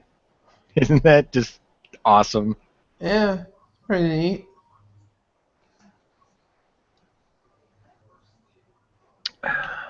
Yeah, I had a friend who actually I like that was second a, one better because I do like foregrips because my AR has one of my ARs has a foregrip. I'm kind of on the fence about that particular one in that picture, which we're probably driving the the color lobby nuts because they don't get to see this. Haha. The color could probably be better. They Don't come take, in like 4 different colors. if it was me, I'd get black. I think I'd go with burnt bronze just because it's an interesting color. I can see that. But it's cool. I want to build one. I'm just sad that I can't even get like a used Polytech or a Rinko because they're starting to charge the same amount of prices as like a used M1A these days. Sorry, I'm yelling at a friend who he just got a new job. He was out of work for 6 months. He was a wine steward and he was making good money selling, wine to uppity people. And he lost his job. He quit because management, sucked or whatever. And he got a job close to my place, but it's full commission. And it's an electronics place. And he's been bugging me for 3 years to buy guns from me. So, I bought a Walther PPK, and he wanted to buy it, and I held on to it for, almost 2 years, and he never coughed up the money for it. And then, so I traded it off. And then I bought a Ruger LCR because I thought I'd never get my night guard. And then literally 6 days after I bought my LCR, night guard was available local. I was like, are you kidding me? So I went and bought that. And now he wants my LCR. So I'm like, okay, well, don't make me wait 2 years. So what's he do? His first paycheck, he blows it and he buys a hybrid hard drive. And then yesterday he buys a $300 video card to play Fallout 4 in ultra settings like I've been doing. And now he's like, he sent me this huge message on Facebook Messenger, right? And he's like, I just got this last minute sale. I'm going to get an extra $250 commission on this. And I'm like, good. Put that money Good. in You my can finally get an pocket. LCR. Yeah, I was like, come get this damn LCR off of me because I missed out on my Bird's Head Talo gun. My local had one. And I told him, I was like, you need to buy this LCR right now. I said, if I know you can buy it within the next couple of days, I'll just go put that gun on my credit card. But I have to pay it off at the end of the month. And he's like, I'm not sure I can do that. And then he buys that fucking hard drive and the video card, which would have been more than I would have asked for my gun. And I'm like, son of a bitch. So Just take solace in the fact he won't ever buy them from you. You might as well just go and trade them. see, my old man keeps telling me that too. He's like, fuck him. He's like, just put it up somewhere else and make your money that way. You know, if your friend really wants to buy guns, he'll go out and buy guns. But Well, if it's he's not because he going lives in a to, really bad neighborhood, and his live-in girlfriend is like always worried about, getting shot at. And I'm like, well, then why is she she's letting anti-gun. Then so No. you know, I was like, why is she letting you make all these freaking impulse buys when you should buy this first? And I've got 2 or 3 friends like this, and I'm like, why are you buying all this crap, and then waiting until you become a victim before you make the move and finally get yourself something to protect yourself with? And it's like, I can't hammer that point home to somebody. They're not antis. They're just fence sitters, They're interested and they like going to the range, but they're just too chicken shit to go over the edge and put the financial commitment into getting something themselves. And like, I've even told them, I'm like, whatever you buy, dude, I'll reload it for you. You don't even have to worry about ammo costs. I was like, I got you covered. I actually like reloading. I like the process. I like the it's therapeutic, it's just something to do. Keeps your mind and hands busy. So, I'll watch TV or something or on Amazon Video or whatever, and it gives my hands something to do. Or I can do one of these panels while I'm reloading. I've done that before. So everyone, you heard that. Just go and send all your brass to Sean. Yeah. Dude, send me brass. Send me brass. If you don't even reload and you keep all your brass, send me brass. You're doing me a favor. Do you do any 5.56 or 2.23? My buddy Chris, who owns 3 ARs, wants to have me reload 2.23, and here's what's messed up, right? He won't. I had to buy the brass catcher, and now he's too cheap or too poor. I told him, I said, look, you buy the dice set, and you let me keep it, because if I'm loading your bullets, that's the least you can do. Let me keep your $35 die set. And I said, and you got to buy your own powder and projectiles and primers. Well, the first initial layout when you reload a new caliber for yourself is expensive because you have to buy the powder that you're going to load for it, you have to buy the primers that go in there, you have to buy the brass that goes in there, and the bullets. But once you have that, then the only thing you have to buy over and over and over is powder when you run out and bullets when you run out. The brass is reusable. Primers come in boxes of 1,000 if you buy it right. So I told him, I was like, once you start that initial layout, it'll get cheap. But he hasn't done it yet. I did get asked by the guy who gave me the Nagant to load, and this was flattering as hell, because I told him what I loaded, mostly handgun rounds, and he goes, would you be willing to load 8mm Lebel? And I was like, oh, yeah. You just say yes. Don't even say anything. Yes. I was like, yeah, because one thing I know is not many people load it, and a lot of people want it. And he was like, I'll buy you the die set. I'm like, cool. He's like, I'll give you the powder, and you can keep whatever you got left. Which means he's probably going to buy me like 2 1-pound jars and ask me to load like 200 or 300 rounds, and I'll probably have like half a pound left when I'm done. Awesome. But the fact that he's willing to do all that, yeah, I'll load it. I'll load any caliber, you provide me the parts for. I mean, I don't mind. It's just something for me to do after work, you know. And now Polecat is here. The panelist formerly known as Polecat. I think he's using his real name on this one. I just see L. Oh, okay, yeah. Oh, All right, man. first initial. I gotcha. Yeah, I can't remember the email address of the other account. Oh, it's all right. Yeah, I was joking around earlier today when I saw yesterday's lobby panel. I was like, "Oh, look, it's the panelist formerly known as Polecat. Maybe we should like make him a one-character symbol so he can use that as a picture, like Prince." Yeah. Well, why don't we just have him use the picture he's got of the skunk with the with what is it the cowboy hat on? Oh no. It's actually the hat that Jed Clampett wore in the Beverly Hillbillies. Okay, the Beverly Hillbillies hat. But yeah, just put that, because if anyone doesn't know, and if you don't know, you really should. A polecat is just a skunk. Well, it Really depends just- on whether you live in the U.S. or Europe. Ooh, I got. As far as I learned, a polecat was and I learned this when I was like 5th or 6th grade, that a polecat here in the United States is just a skunk. It's just depending on the region of which you're in. There's actually that a real deal polecat that lives in Europe, and it's kind of like a weasel, though. I think we took the name with us when we came here or something. Oh yeah, like England's version of a buzzard is nothing compared to ours. What they call buzzards, they don't look like buzzards, like what we know as buzzards. Yeah, like real buzzards are actually like raptors instead of like scavengers, right? Yeah, exactly. Yeah, so yesterday on the way to work, I was in my neighborhood, and apparently a cat got run over just in the front of its face, but it was enough to Man, dispatch that it, I sucks. guess, right? Aw. And there was Whenever I see cats hitting the road, I always have to convince myself that it's a skunk or a groundhog or something. it was black Otherwise, and white. That's what was creepy. But a vulture was pecking at its tail, right? And I looked at it, and I'm like, yeah, that's kind of gross. And then a second one landed, and they were fighting over it, right? And I'm like, looking And then at a it, third one comes and lands and totally snipes it from him.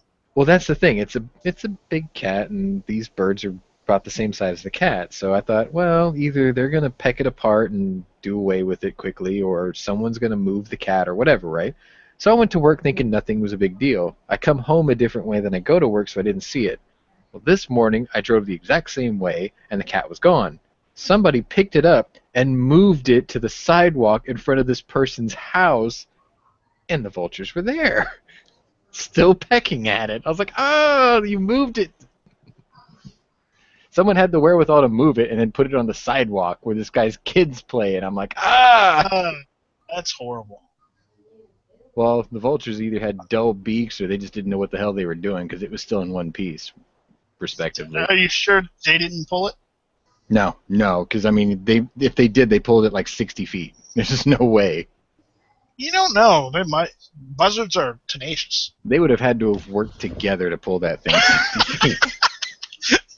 Work together, buzzards? Come Yeah, on. like we're fighting, but we got to do this collectively, or we're gonna end up just like him. Let's just get this across the street, and then we'll fight over here. Never You mind know, the kids. Stranger things have happened. Think of the children's, and the buzzards are like, screw the children, we're hungry. Back when I was still working for the man, I was driving to work one day and there was a buzzard out in the road flopping around, and I was like, what the fuck, did somebody hit this buzzard? So I pulled over and I was going to go back and shoot it and, pull it out of the road if it was just wounded, because, I mean, those fuckers are big, Somebody in a little crappy little, compact car hit a buzzard, it would do some damage, you know what I'm saying? But, so I walked up to it and it was flapping around, and it had gotten into a leg hold trap some way, just like a little tiny number 3 or something like that, and it had its foot stuck in this leg hold trap, and then I guess it had pulled the stake out or something, because it had gotten up into the road some way with this thing. So I was like, what the fuck? And so I went over there and stepped on the spring to try to open the trap so it could get away, and it fucking puked all over my shoes and then flew off. And then, damn buzzards. I think you should have just shot it and gone on. I got a free trap out of the deal, though. I was like, fuck, if somebody's not checking their traps often enough, the buzzards are getting into their shit and setting their traps off and stuff, I'm just going to take the trap with me. So, hell yeah. Well, that's one way to look at it.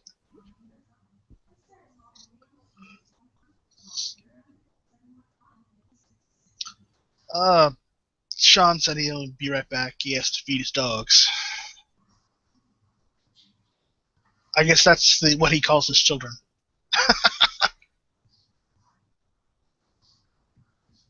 I need to get a dog. I want to get one of those mountain curs, like a brindle colored one.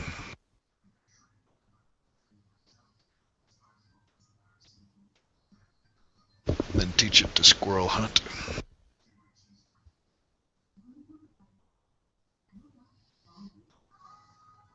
Why not get a... And to herd cattle. Apparently Why those are one of the only dogs that'll hunt and herd both. Well, it wasn't squirrels, but I had a Labrador Retriever once. Okay, and I know you're not that fond of labs, but the thing is, my lab at one point caught a rabbit, and the rabbit was still alive, and the dog had it in its, the dog wasn't trying to bite into it. The dog was trying to give me the rabbit, and I'm like, that's nice, thank you. Don't do it again. I had to go and bury the rabbit. I guess I shouldn't hate on labs too much. I mean, like, my mom's husband's got one that's pretty good dog, but like, it seems like a lot of the people that I know that have labs, like, feed them too much and spoil them and keep them in the house, and they get all neurotic and shit, and it's like they get really annoying when they're neurotic, I think, but I don't know. What do you mean by neurotic?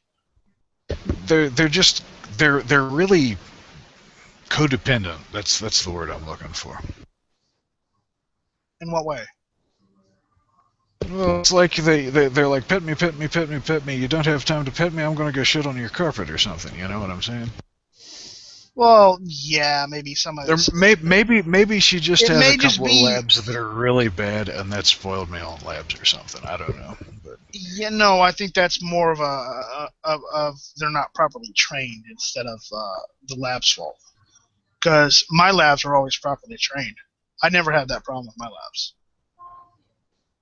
Granted, when you get a pet, and when they're younger, yes, you have to clean up after them for a little while because they haven't been trained yet. So, there's a difference when you get younger and you get like babies or pups. Okay, there's a difference there.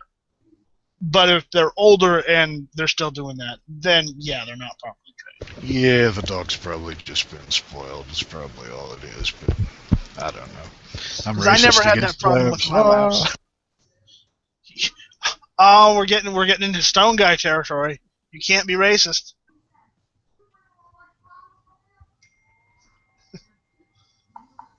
All right. I'm gonna go get some dinner. I'll be right back. Hopefully Sean comes back. But I'll be gone for like 20, 30 minutes. All right.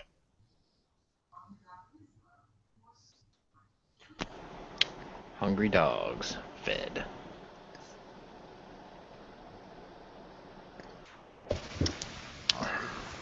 They got bad teeth, so I have to feed them with a spoon. Oh man, That's hardcore. my dog has no teeth actually, and that dog is hand-fed too. Yep, I got one that's a dogabetic who has to get insulin shots twice a day and eats special food, which he eats with a spoon. And then Sometimes my dog eats real food, so.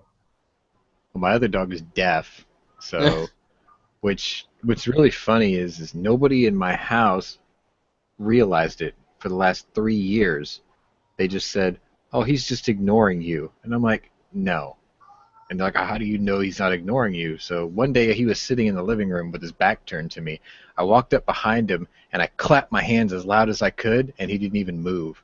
And then I just kind of walked around him so he could see me, and then he freaked out, like, "What the hell are you doing sneaking up on me like that?" And I'm like, Exhibit A. And now they finally understand he's deaf. When I was a kid, I had some mutt. I think he was part like standard poodle and part terrier or something. I don't know. He was a really good dog despite looking weird. But like, he lived to the ripe old age of 25, and then we finally put him down because he was like he couldn't move hardly, and he had half a tooth left. But he'd still eat dry dog food. He'd just kind of get it back in there with that one tooth and crush it up and swallow it. So.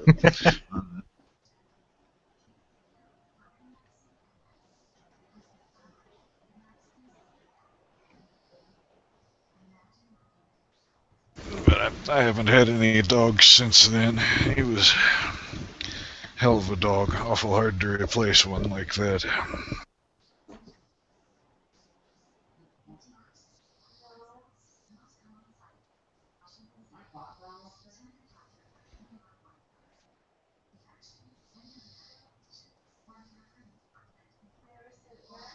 Oh, they're pouring in now.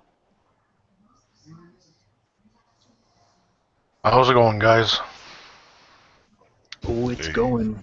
We're well into our third brew. Good, good. I'm only on number 1. Yeah, yesterday I was making lasagna, so I thought, you know what, I'll pair it and I'll pick up some Peronis.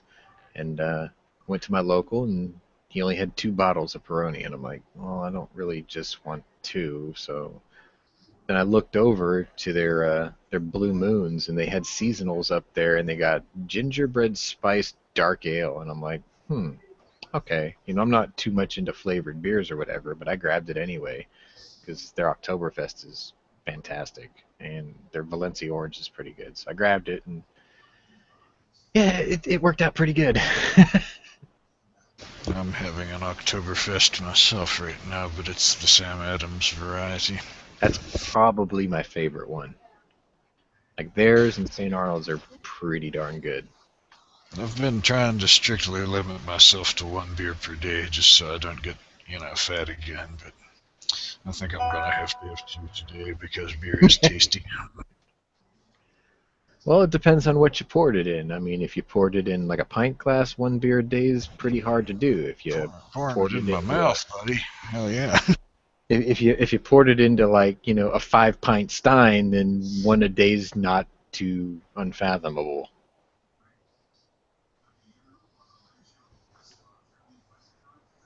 I'm not fancy enough to pour it into a glass. I just drink it out of a bottle.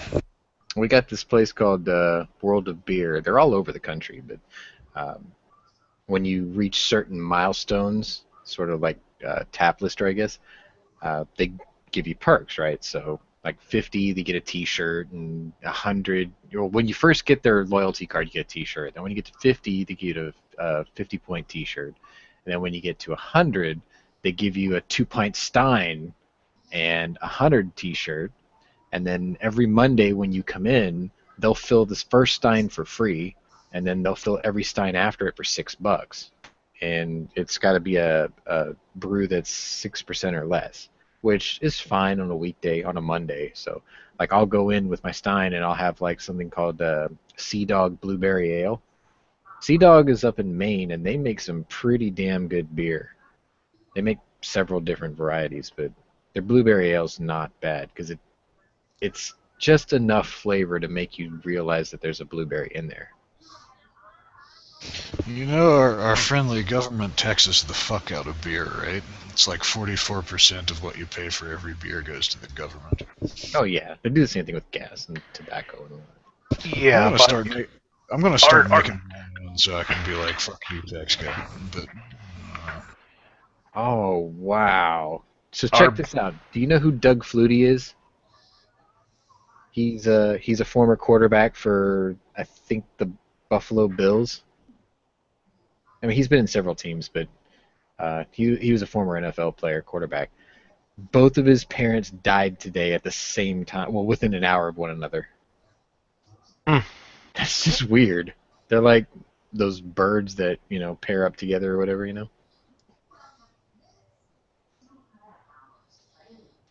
a bit wild. soulmates, I think, is what some people would call that. Yeah, the father died of a heart attack, and his mother died less than an hour later. That's just crazy.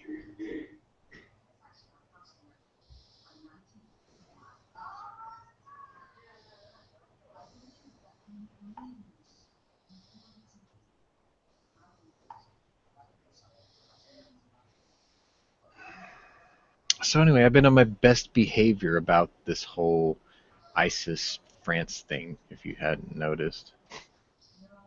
Been quite vocal about it You everywhere know, else. when you hold your rants inside, they just build up and then eventually just burst forth in a mega rant. You know what I'm saying? Well, I've got a very unique perspective on what I think about the refugee situation.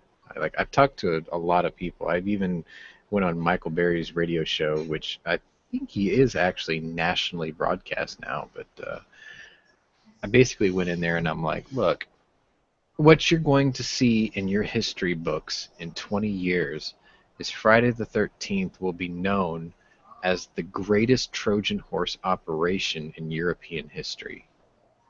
And I said, you can empathize and sympathize and feel sorry for refugees. There's nothing wrong with being empathetic and sympathetic to these people. But I said, you know, you can go about this two different ways. You can grant all these people safe harbor with good intentions, but then you will put your nation and its population at risk for attacks. I said, we're facing a whole new front, a whole new kind of war, where there is no centralized leadership that proudly and defiantly fights against us on TV, like Adolf Hitler, for instance. They do fly under the same flag, but they're a people without a nation, basically. They don't have an air force. They don't have a navy. It's all guerrilla war, and they deliberately fight under the guise of the people that they, live amongst. So you let all these people in, but you have no possible way of screening them. So it has to become a point where you have to say, look, we feel very badly for you, but we don't want to profile you people, and the only way we can't do that is if we turn all of you away. And what that will also do is that will force them to solve their own problems. Because if you let them out of their country, then their problems of their country spread like cancer to all the surrounding nations. Yeah, So- now maybe I'm a dick, all right, but like the way I see it, when somebody fucking like comes and tries to, take away your freedom or hurt you or something, you fight back, and if you die fighting back, that's fine, but you still fight back, because if everybody fights back, then there's no Right. problem, right? When they just run away, that seems like they're kind of like They're not solving their problem. They're just giving Yeah. it to someone else to solve for them. exactly. Yeah, but the problem is they're not fighting a uniformed force either. So they're putting wolves among the flocking sheep. So you can't let them just walk in to your nation for safe passage, because you can't find the wolves among the sheep. So what you do is you've got to instigate. You have to instill tough love. You have to be like, look, you cannot leave your country. We will not accept you. We will turn you away at your own border.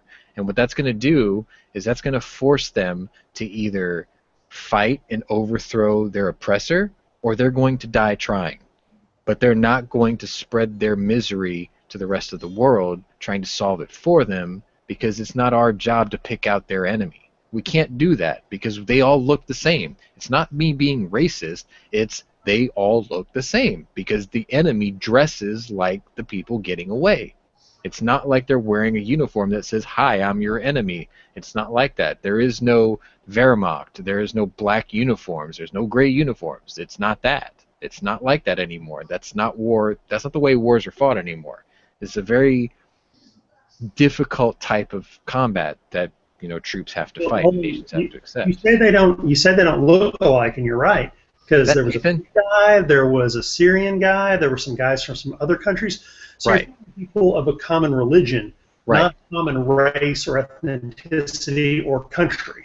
True, but the thing is yes, they do fly under a common flag, but they are not of a common nation, like you say. But the problem is because of that, and because the refugees come from multiple places, you can't tell the difference. Like if I put a Saudi guy next to a guy from Yemen, next to a guy from Iraq, next to a guy from Iran, next to a guy from the UAE, you can't honestly tell me you can tell the difference. They're all going to look relatively the same. And because they're scared for their lives and they're fleeing their attackers, you're not going to screen them. You're going to be like, come on in, come on, get away from all this.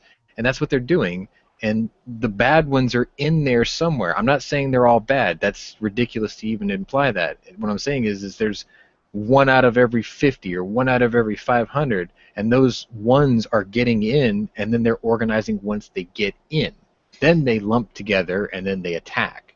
And then, you can't stop that. You can't screen those people because the bottleneck at the border trying to figure out who's who, they'd never get through. And then the attackers... You never fucking figure out anyway. Right, I mean, and then the attackers at the bottleneck would just be like, oh, look, a gigantic herd of people we can kill all in one bomb, and then they'll just go do that. So you just have to say, look, we are empathetic to your situation, we're sympathetic to your cause, but until you identify the enemy, handle it yourself. Because if we just let you in here, all we're doing is spreading your nation's problems on the rest of society. And that's counterproductive.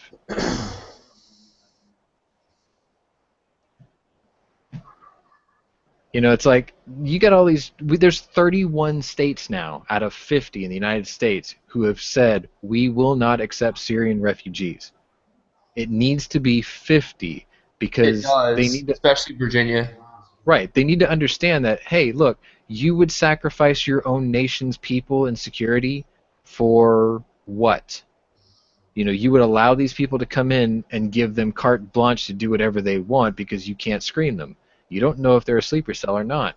So you have to turn them all away because one apple ruined the bunch. You have to say, you have to be solid. You have to be, there needs to be solidarity in this nation where 50 states say we cannot accept this. It's not that we don't feel for you. It's just it's not worth the risk to our population to let your bad ones get in and kill our people because you're not going to do anything about the dead on our country.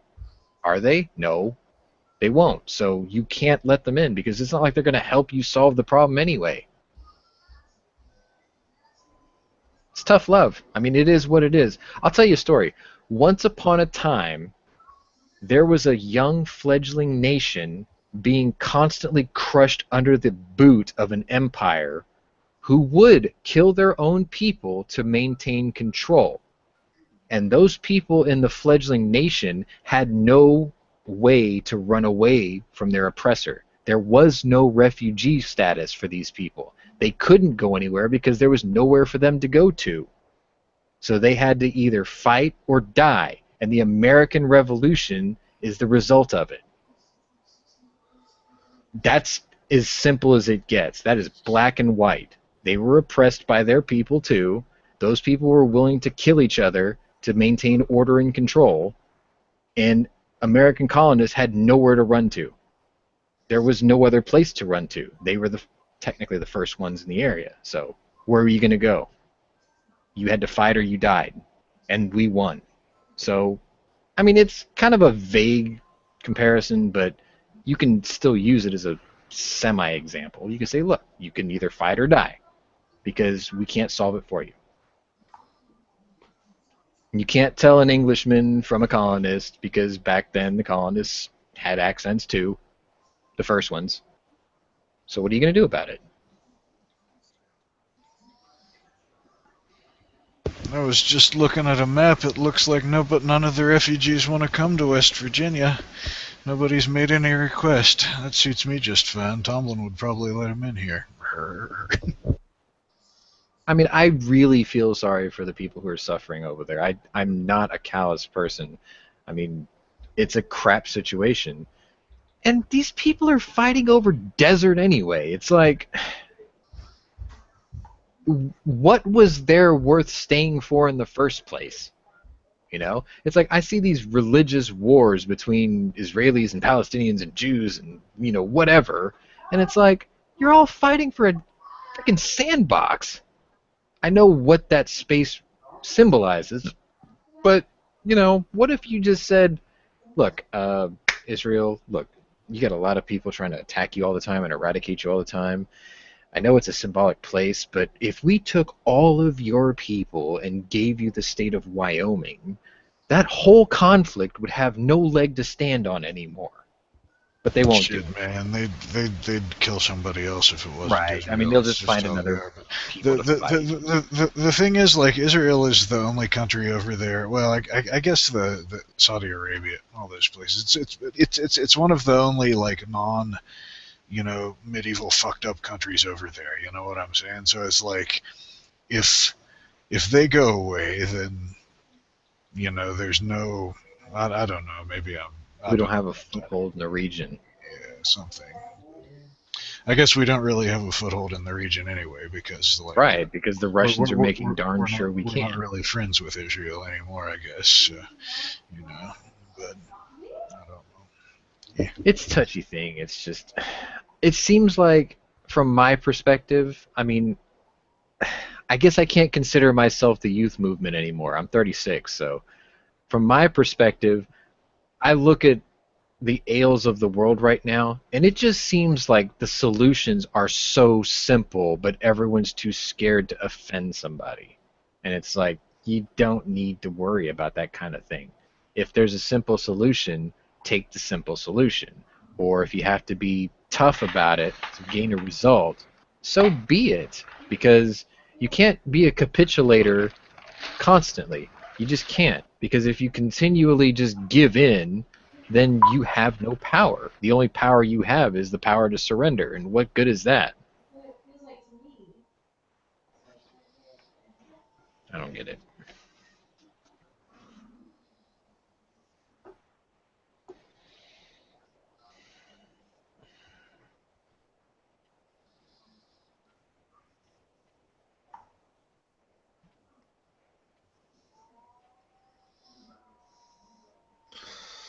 Y'all see these this video of where these Muslims freaking go in the UK and they're like um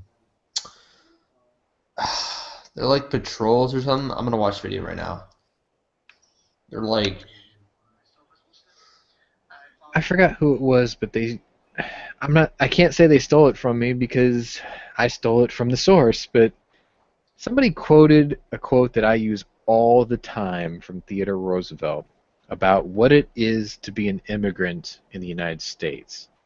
And essentially the way it is we will accept you, we will take you, you are more than welcome to become part of America and be one with us. But to come to America and to be one with us requires you to accept the histories and the traditions and the loyalties and the language of becoming an American. That's part of the American way. If you want to be here, then, you're more than welcome to melt into our pot. Don't be the ghost chili pepper that sits on top that tries to ruin the whole pot. Just blend in and be part of the goulash. That's pretty much what the message was. And it's like, I have no problem with religious people coming in and, having their religion or whatever. What annoys me is when they come to someone else's sovereign nation and says, we're here, fucking deal with us. And it's like, why are you making waves? Just come here and just be yourself. Just do your thing. Don't force it upon the rest of us. Just, have your nice quiet little corner and do what you do. We can't have that in America because 2015 is the year of offense.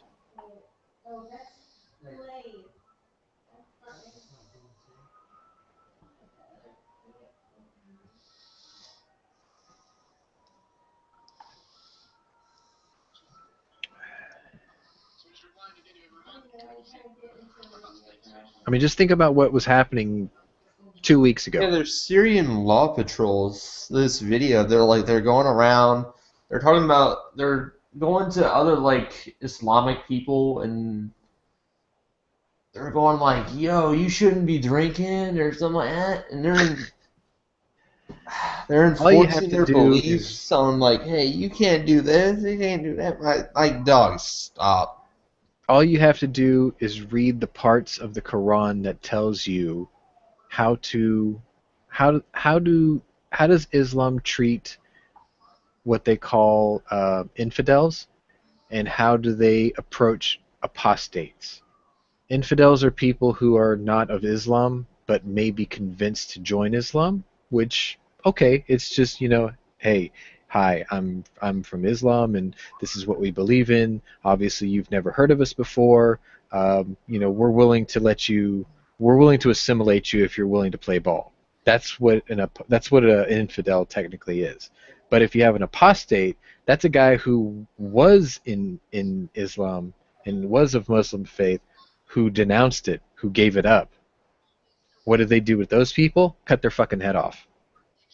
That's the rules of how Islam deals with apostates. You are like the traitor to society and humanity, cut their head off. Infidels actually get a chance as long as they're willing to conform. But, it's like they keep teasing this whole nation of peace thing. There's two sides to this where they're all, look, they are peaceful people. No, they're not peaceful people. Yes, they have a book that teaches you morality and how to live a clean, sane life. And then there's another thing that says, no, you have to, beat your wife and rule with an iron fist or whatever. Gay people and well, surprisingly enough, I've read both versions. Like in the Bible and the Quran, this is like you should stone gay people and whatnot. I'm like, what? I've actually read both versions. Whoa. Let me share this with you real quick. Okay, Nathan. Go ahead. No, go ahead. All I'm trying to say is, there is the Old Testament of the Bible and there's a New Testament. Exactly. Hold on. Can I finish? The Quran is just the Quran. There's not this and that. Right. So I will have you know that Jesus stopped a town of people from stoning an adulterous woman. He came forth and said, basically, that time is over. You don't have the right to judge her and stone her to death anymore. So we got some new rules now in Christianity, although some people are stupid enough to try to follow the Old Testament type ways. They're like, well, it's in the Bible. It's like, no, Jesus actually said don't do that stuff anymore. Right, man, that's my misinformation. I apologize. No. I'm just saying it's. We can't judge because I know what you're saying. We can't judge it because there's two versions of the Quran. There's the one that Western society has been given, a translated version that's been edited, and then there's the real one that someone actually translated so we can understand the real text, and it's shockingly different. And then for Christianity, you have the Old Testament, which is like, fire, brimstone, doom, and gloom, and you have New Testament. Let's change the rules to be more humane, right? So no. See, I'll tell you this, and I need to get on Stone Guy's chat sometime and get into religious chat again. But it's actually has he been found yet? I don't know. I don't know if he needs to be found or the victims. But but what I was going to say is, if you read the Bible start to finish like I did, I started realizing that at one point God let everyone just do whatever they wanted to, and then they became so evil that He killed them all and restarted. Okay, and I'm just going by what the Bible says here. How the flood. Right. Everyone just left on their own with no rules was so evil that He only saved Noah and his family and killed the rest of the people in that entire area. And then some time went by. Did the whole thing where he set down he went to Abraham and set down rules. Okay, not one or two generations later. These guys were total jerks again, so he had a plan. He sent Joseph to Egypt, and then all the Jews became Egyptian slaves at some point. Okay, so they were under slavery. So then he freed them after a couple hundred years with Moses, and he sat down and he goes, here's a set of rules. Here's what you don't eat. Here's what you don't screw. He gave them a set of rules about all types of things in their life and said, follow these rules and I will be awesome to you. And they couldn't do it. So, again, that whole thing where, that went on for 2,000 years to where they couldn't follow the rules, so he had a nation come in and take them. Then they said, we're so sorry, and they followed the rules for a while. 80 years later, they screwed up again. He sent in another nation. So he finally got fed up with it. He's like, look, I've given you like 2,000 years of chances here. You screw up every couple hundred years. What am I going to do with you people? You know, I promised that I would take care of you, so we got to try something new. Which is not exactly what he said, but that's kind of the feeling I get. Like, kind of like we're an ant farm and he's experimenting, trying to get us to behave. You know. So then he sent Jesus and said, "Look, I'm going to give you the example of what you should be. This is how you should act. This is how you should treat people. And as long as you try to behave like him and say you're sorry to me, then I love you like a dad." So he stopped trying to give them hard and fast rules because you'll find out you can't follow the rules. We're flawed. Isn't it just a little bit too convenient, though, that the rules can always change based on the time and whoever's in power? Because you've got the Old Testament, you've got the New Testament, you've got King James Bible. Yeah. That's the interesting thing about just whatever they feel like should be. So religion, in a sense, because we're so screwed up, we have religion, and there are so many different types of religion. All the different variations of religion are a different type of control structure based on what those leaders decided. Absolutely. You know. My take on it is language, human language is like a metaphor for ideas. You know what I'm saying? Like, and it's not the actual thing that the metaphor of language represents isn't a fixed thing. Like if I say apple pie, you have the image of an apple pie in your mind, but it is different than the apple pie that is in my mind, even though they're both apple pies, right? So but like, it wasn't always that way. If you go by the text, the mental image is being on top of a counter on top of the apple. Wait a minute. If you go by the text, I just got back from dinner. What did I miss? We're getting to that. If you go by the text, once upon a time, all apple pie looked the same. But once upon a time, all the bakers decided to build a pie that was so tall that it would reach God. And God got mad, and he shattered the pie. And all of a sudden, everyone got a different recipe. So, no. The thing that I was the Tower of Babel, and that's no, language. this is the Tower of Nathan's apple pie. The Tower of Nathan's apple pie. Okay. Like the meaning that each individual gets out of a religion that's a good religion can be different because the metaphor that they're using through language to come to their ideas and stuff is different for each person, and that's not a flaw. I think that's kind of an advantage because it kind of like personalizes things for every individual. You know what I'm saying? And that's cool, right? I mean, I'm slowly becoming Gun Channel's historian here. Okay. Like I do the history of the day thing, and what I've read a lot of text. I've read the old, I've read the new, I've read the Quran. I've read both versions of the Quran. I got to tell you, they're shockingly different. I've read which one? The Islamic terrorist and the regular? Or? No, there's two versions. Basically, you get the Westernized translated version, and you get their version that a Westerner translated word for word. So you get two different versions of the same book. I've read books on Shintoism, I've read books on Taoism, I've read books on Buddhism. I know Shintoism and Taoism. The thing is Buddhism. You've got the way my take on it just by trying everything. It's like walking into a Baskin Robbins and eating all 31 flavors. It's sort of what I've done in life so far.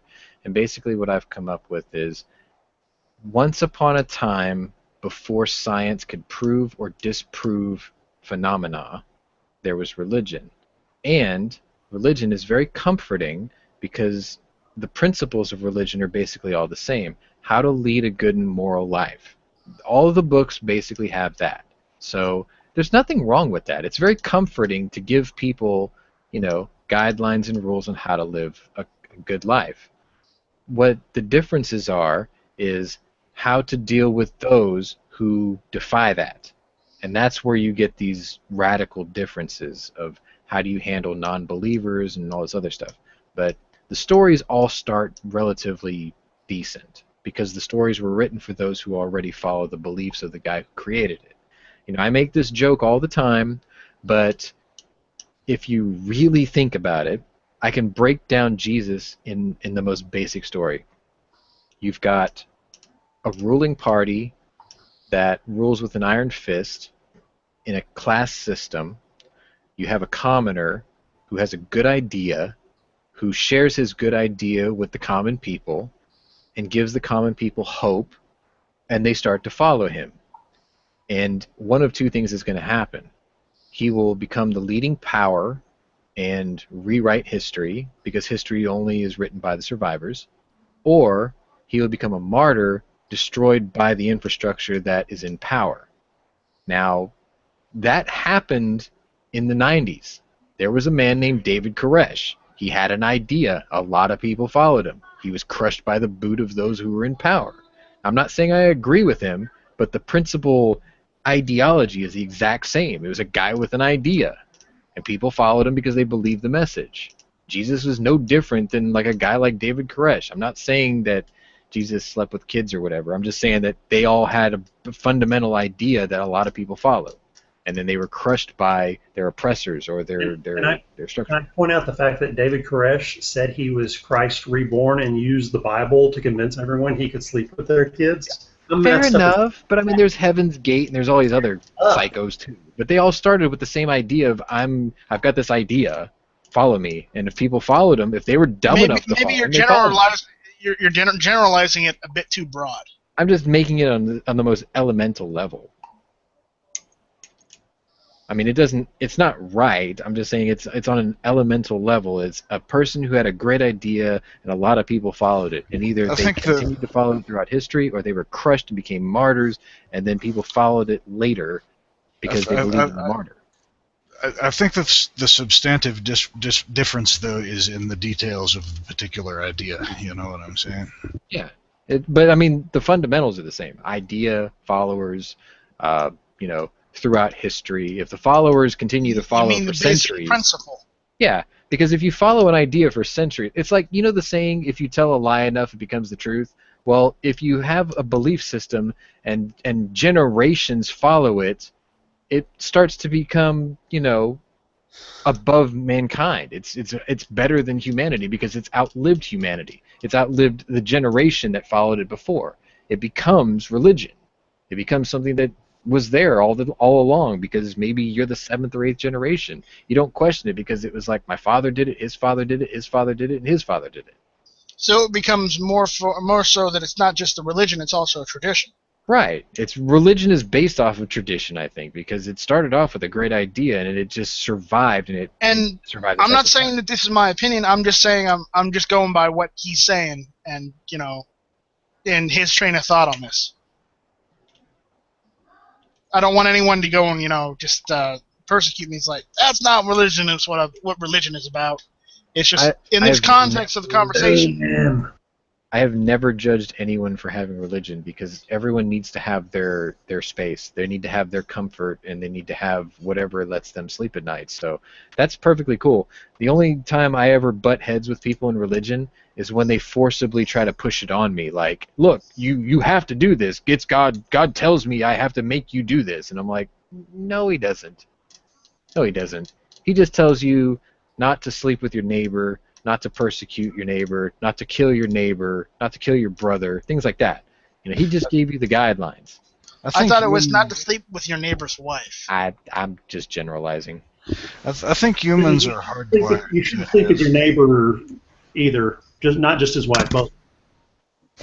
I think humans are hardwired to have a belief system, aka religion or whatever you want to call it. Like even the people that say that they're atheists, like atheism is their religion, you know what I'm saying? And people who believe wholeheartedly in science, like science is their religion, there isn't. I thought that was Scientology. No, Scientology is only crazy. If you want to get away from taxes, okay? L. Ron Hubbard has been quoted as saying, if you want to make a fuck ton of money, start your own religion. Yep. Or, I paraphrase, of course. But no, that's pretty accurate. John Oliver said that too. It's called, what was it, Our Lady of Tax Exemption.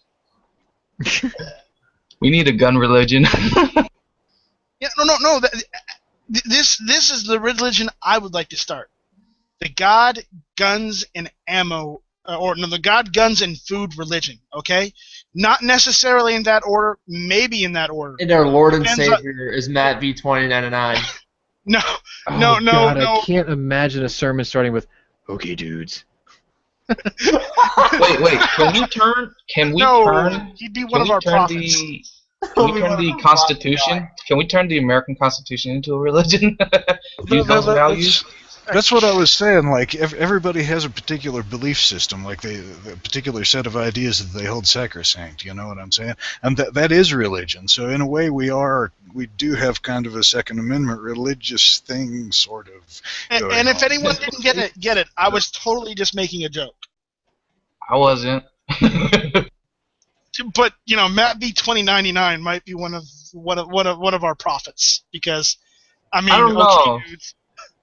I don't feel like sticking cake in my Glock and see if it works. I don't know. Cooking. They call bacon- that a stress test, man. I don't know. The bacon AK was pretty good. Yeah. Yeah, the bacon. Did he eat that? Nice. No. I don't No, think but- You the high Ted point. Cruz did it. Like Ted that. Cruz did it, and he did eat the bacon. Oh, what a waste of bacon. I don't even care. No, you didn't see Ted Cruz doing it? Ted Cruz did it the right way. You should see his video. I think it's on YouTube. Why don't you just wrap bacon around the 6 barrels of a Dillon Arrow, cook it proper, and then The problem is because of the Hughes Amendment, we can't own that Oh, because that was made after '86. Hey, I say it every day, but I'll say it again today. Fuck the NFA. Amen. well, one of these days they're going to get smart and they're going to finally get rid of it. when will that be? Not in my lifetime. I mean, Okay, then I guess we don't have to worry. I have to convince Yeah. gun channels to put me into public office so I can become the next president. Then I'll get rid of the NFA and I'll get rid of the IRS too. Can I be your Secretary of Defense? Yes. I'm gonna have to make. Well, I'm gonna have to make The bigger Nathan Secretary of Agriculture because he needs all the leather he can get.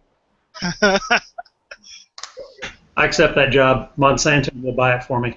All right, and I'll probably make. No, I want to be the Department of Natural Resources, so I can make hunting seasons open all year round.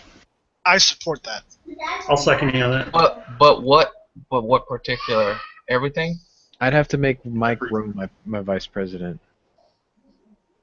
I don't think anybody would be against that. Who would be your Secretary of State? G-Webs. Yeah. You could either make, and then you can make me or Biker Bob Minister of Foreign Affairs.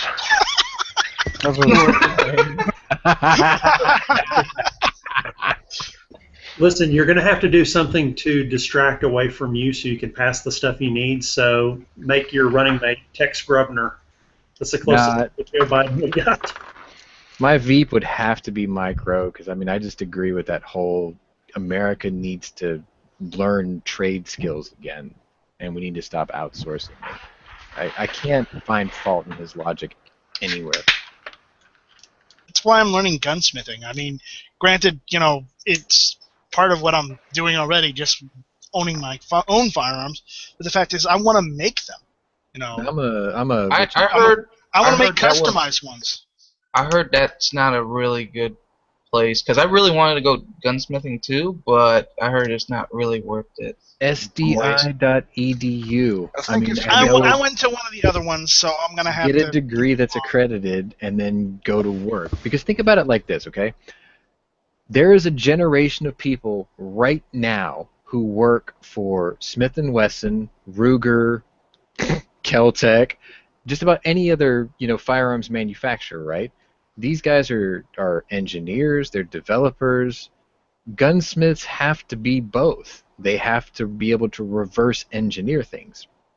If you got a degree at, like, say, SDI, right, and you know how to put guns together and you know the fundamentals of reloading and all this other stuff, you have a much better opportunity to actually land a job at one of these places compared to some douchebag who got a fucking liberal arts degree.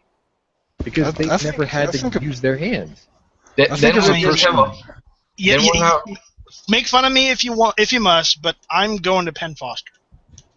So then we would have a bunch of Californians hating I gunsmiths. might go to So many of 'em. PTA. I think if a person wants to be a sorry. gunsmith, they ought to become. They might be better off to become a machinist, because most of gunsmithing is just machinist work. You know what I'm saying? And then, like, Absolutely. Yeah. if you can't make money being a gunsmith, you can always just go and make machine parts, right? Yeah, it's like a specialized machinist, more or less. I don't have any of the machine parts or the actual machining tools, but I do know how to use a lathe. I do know how to use a mill.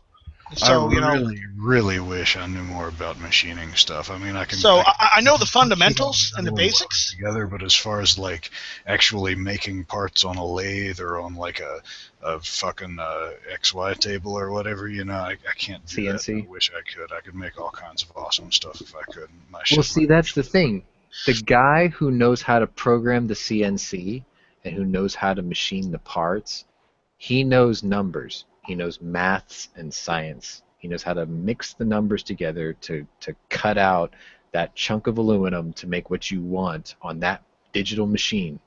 But once he gets all the parts he makes, he might not know how to put it together. That's where a guy like you and I fall into place. You see, I can build you a big block Chevy all day long. I could build you a Cummins turbo diesel. I could build you a Jeep that can climb Mount Everest.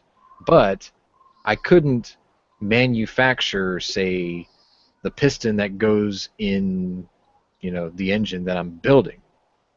That's not my thing.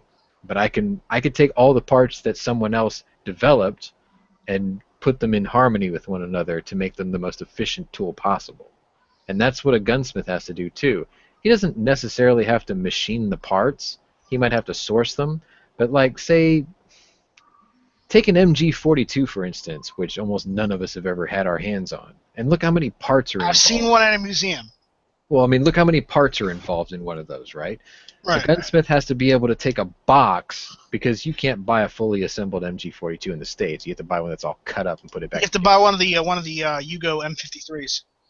Right, but I mean, if you wanted a genuine M42 or MG42, you have to buy it in pieces, and you got to put it all back together. That's what a gunsmith is for. He's like the guy who takes puzzle parts and puts it back together. There are like 1,000 gunsmiths out there that can build an AR or build an AK or replace a part in your hunting rifle or whatever. But And then you're good to go. There are very, very few gunsmiths who can take a gun that is no longer produced, that you can't get parts for, and make the parts to fix it. And those are the ones that get paid fuck tons of money. The Martini Henry rifle guy, yeah, pretty much. Now, you know what's going to kill the gunsmithing? 3D printing. You can't No. 3D print titanium. Actually, that's not true. It's called direct metal laser sintering. Right, but they can't And do it with titanium. A company yes, you can. Really? You can do it with titanium. But Yes, who's gonna there's a machine that does it. It's made by Aurora Labs. It's towards the smaller end, the hobbyist ones, people. But it will do titanium. It'll do brass. It'll do copper. It'll do aluminum. How many children do you have to sell to get such a device? It's like $8,000. That's not bad.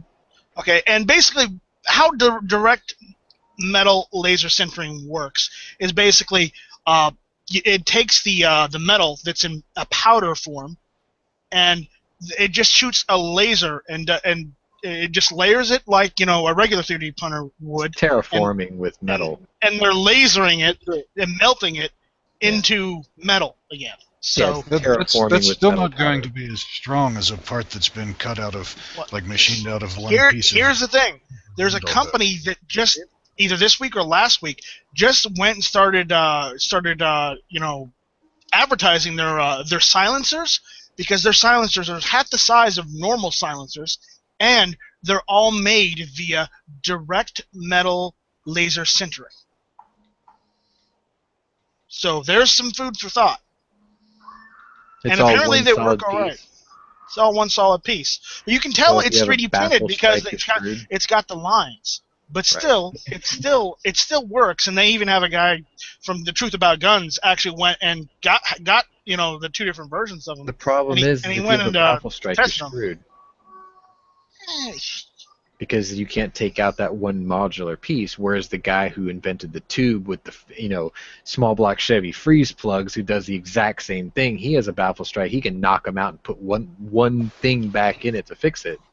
If I were to or just do what that one guy does and just buy the silencer that's just an adapter and just use an oil can. If I yeah, ever get a suppressor, I'm just going to get the tube that you put the freeze plugs in and like register the tube, and then I'll be able to replace the freeze plugs. That's the way to do it. Even if it's not as efficient a suppressor, I'm damn sure not going to spend another $200 to, replace it when it wears out. The 3D printing thing is not a bad idea if you have a multi-segmented suppressor, meaning each section is 2 baffles and a shield around it that links them together, and then you screw them all together. So like if you wanted a light suppression, you would screw apart like 5 pieces. If you wanted a really good suppressor, you'd screw together like 8 pieces. If you have one strike, you unscrew the whole thing into individual core parts and just replace that one chunk. It's like trying to put a sausage you sliced up back together. So there goes the accessory department. So, but what about like the actual firearms? Like those are going to be a lot harder to make. I wouldn't trust 3D printed stuff to be able to deal with the forces involved with 3D in printed the side guns chat, I just are basically the Liberator pistol. Link to that. You make that for a one-time use. Oh, no, there's the AR-15 lowers. Right, but we're talking about that's the lowers, but those aren't considered firearms. Yes, they are. They have. they are. Have the I filled out a form for my lower. Oh wait! I must be thinking about the uppers. Is it the uppers or the lowers that are considered as a firearm? The lower is the It depends on the gun. Receiver is the one you throw out the form for. Like on a FAL, the upper is the firearm. No, it's whichever piece is serial numbered. Yeah. Didn't they say whichever piece houses the trigger assembly is what is the part of the firearm? That can't be the case, though, because the L1A1, the upper is the firearm on it, and all of the trigger assembly is in the lower. So, I don't know. Well, so if I just take an upper, serialized parts. So if I just take an upper and take a hammer to it with a round in it, and it goes off, then which part is considered a firearm? The hammer or the upper receiver? The lower would have to be, well, you would have to have a hammer that could strike the bolt in the upper. So typically your fire control group has the hammer, the trigger, and that's where the serialized part is, because that activates the mechanisms of the upper. There's no serial numbers in most uppers, so it's just a barrel, a bolt, a charging handle. If we're talking ARs, handguard, things like that. But your lowers, that's where all the mechanical gubbins that actually activate what's above it to do something. Well, I'm not saying it's a safe thing to do it. I'm not saying it's a safe thing to do, but if there's a way to set off a round in the upper receiver without the lower receiver, there's a way to do it. It's perfectly legal to build your own firearms. You don't even have to serialize them unless you give them to somebody else. You can't give them to someone else. It's against the law of that. Yeah, well, look at Royal Nunsuch. He's a perfect example of engineering, improvised, and ingenuity. He's not selling them. He's not giving them away or nothing. He's just doing proof of concepts. There is no upper. There is no lower. It's a tube with a nail, some kind of striking device. And through trials and tribulations, he's figured out how to make certain things work. Yeah, 2 pipes and a little pin. That boy will be the next John Moses Browning. Well, the question is are you willing to risk life and limb to test these things? Because it could blow up in your face. Yeah, it might work. It's called a rope, man. It really is. That works once or twice, but if you have no formal knowledge of metallurgy and you put it on a table and clamped it down and you yanked it on a cord from 50 feet away and it went off 10 times and you're like, this is safe, and then you put it up to your face and the 11th time it blows your head off, what good is that? Right. Trial and error. That's not a trial I'm willing to risk my life for. No. Well, I'm pretty sure Stoner went through a lot of trial and error before he came up with the AR. Oh, no doubt. Yeah. But side chat, I linked the whole 3D printed. Stoner was an aircraft engineer working with a team of engineers in a lab building that stuff. Yeah. It wasn't his garage. Well, true, yeah. He's not the Bill Gates of guns. No. The Kel-Tec guy, on the other hand, he might be. But remember what Yankee said. Kel-Tec suck. But he didn't say they didn't work, okay? They might I don't suck, know, but but that he doesn't said mean they they don't suck. work. They might shoot off a couple rounds, but then that's it. If I had to choose between a Kel-Tec and a High Point, I'll take the High Point BBR. carbine every day of the week. Dude, you gotta get the High Point, man. Stoner started in his garage. He started the AR-15 system in his garage. I watched a documentary about it. By Or not a himself? documentary. I don't know about it by himself, but I know it started in his garage and then it moved to. To a lab full of engineers. Yeah, well, he was an engineer to begin with. Right. But he worked on it in his spare time in his garage. It's funny how people. No, I didn't see that documentary, so I don't know what I'm talking about. I apologize. Oh, it's alright. I'll give you. It wasn't a documentary. It was just they had an original Stoner and they were talking about it. I'll try to find the video. Well, you are It's sort funny. of our Milsurp historian, so I mean that would be awesome to watch, no doubt. I'm not. Well, you know your stuff. I'm not I did that. miss out on that finished. You got the screen, by the way, locked on Nighthawk, so it just looks this whole time that Nighthawk's is talking and talking and talking and talking. It's Night Strike, and I don't know how to fix that. Oh, well, I don't know what option that is to fix. I thought you know? just didn't have enough people. Yeah, I thought so too. And that's not Duke Nukem. No, that is Rad Spencer from Bionic Yeah. Commando. All right. It's an NES game. I know Bionic Commando. I know Akari Warriors. Akari Warriors! I have 1 I knew through you'd 3 like for the that. NES. I knew you'd like that. That's my favorite game. I played the shit out of that when I was a kid. I still have the carts. They still work. All right. Oh, by the way, you are not the token Asian here. I know I heard you say that the other day. Who, me? I didn't say that. Somebody said that. Now, somebody implied that you would be the token Asian. I'm the token Halfie, I guess. Which. Well, I do I'm have to full go. Asian, so I still beat you. Well, I've got to go make Korean food, so I'll be right back. I'm half of a quarter. All right. Actually, I'm going to make whatever space happens. because I forget. Yes, but that's for another story. I don't think that registers. It doesn't register, but you know, I do have the one part where I'm really good with computers, so there you go. Because my great grandfather came from the Philippines. Well, if you want to look at it this way, in the justice system, it only registers you either you have to put white or black. There's not really any other. It doesn't even have an ethnicity part. Yeah, it's always white for me, unfortunately. I don't know what I'll probably say white, yeah. Unless I go out in the sun for too long. You probably should put white down. I mean, because they don't have one for Vietnamese, right? No, they have other. They have some. You know how they have Asian and stuff. I always click Asian, but then if it doesn't say Asian, I just click other. Yeah. No, normally. But And if you this ever is government forms, right? But if you ever gone into the justice system, it says white or black. It doesn't say anything else, just white or black. You gotta check either one. It's because some of the justice system is way, way outdated on their forms.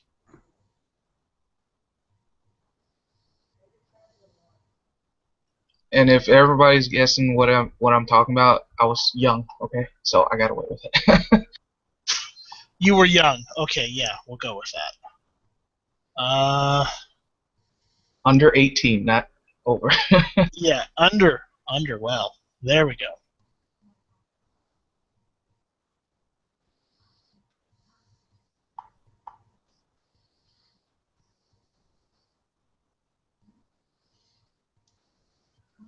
You know, a lot of engineers that don't even concentrate on firearms, once they get out of the military or whatever the service they were, or whatever engineering job they were doing, they end up building some good guns. Stoners, Kalashnikov, a lot of good people. Maybe we should become engineers. I don't think they were engineers. I don't know about Stoner. Kalashnikov was like a was Tank just- commander or something. I don't know. he was just a Engineer. natural. A lot of them are just tinkers, inventors. Back when Yeah, but they came out of like nowhere. a lot of people do. A lot of people like that do. There might be a firearm out there that we don't even know about that somebody has in their garage.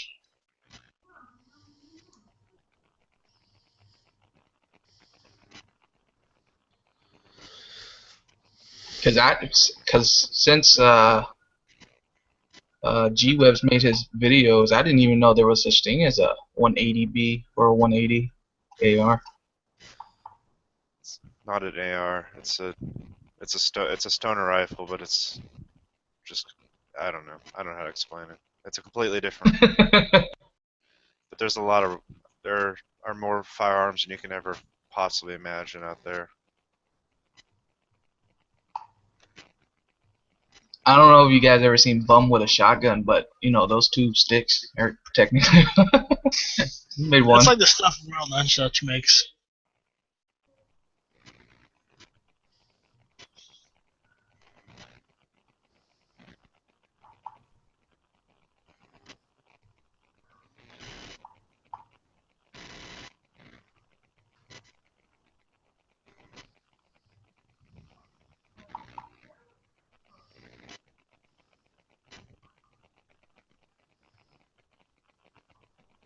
All right.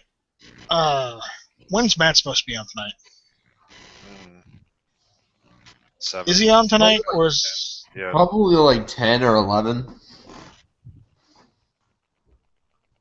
So he is still doing his show tonight, right? Yeah, I think so. All right then.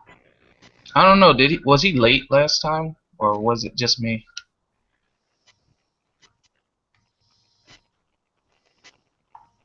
Well, I just don't want to. I'm going to either end this either when Pink starts his up or when one of the guys starts their shows up, because that way it's easier. Yeah. And we lost PBR. Oh no. And But I don't yeah. know what's going on with the Google Hangouts, because it worked the other day for me as far as people talking, but tonight it's just doing on this where it's just stuck on my image. I don't know. Right. Yeah. Right. Yep. Uh-huh. Yeah.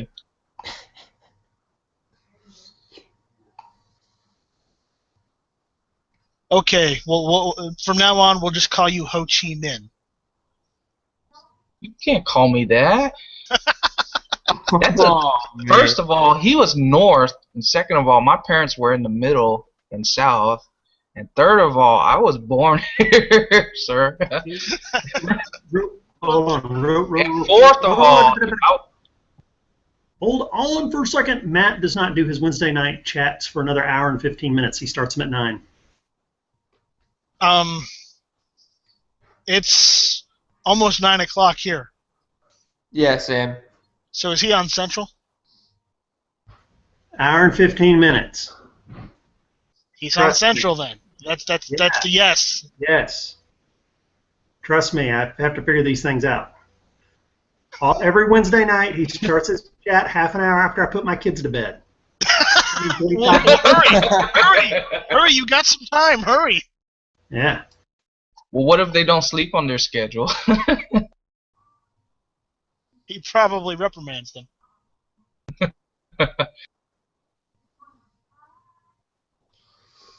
But like I was saying, fourth of all, if I was born back then and I was old enough to hold a gun, I'd probably fight for the American side. So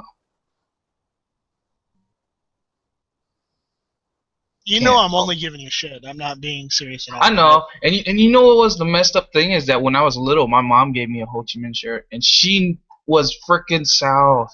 I can't believe it.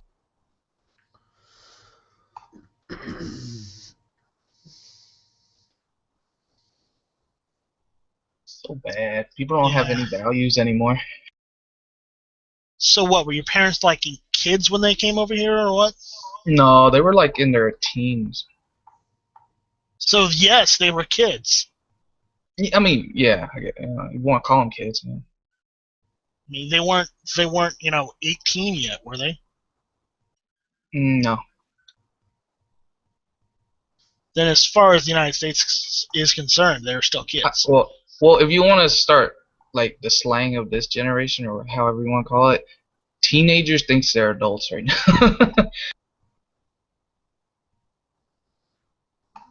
No, I'm going by the letter of law, my friend. Yeah, letter of law is the way Letter to of go. the law says 18 and older, and if you want handguns, 21 and up. You have to be 21 to own this gun. Oh, that sucks. The day after I turned 21, the day after, I bought my first handgun. 2 of them. I inherited my granddad's .22 pistol when I was like 13 or something. And I didn't kill anybody with it, so I don't know. You know that Savage used to make that little single-shot .22 pistol that looked like a revolver for kids too. You like broke it down and it took one shell, but it looked like a single-action army. Nice. It would have probably been a good cat gun. Say what? I've said I probably if that.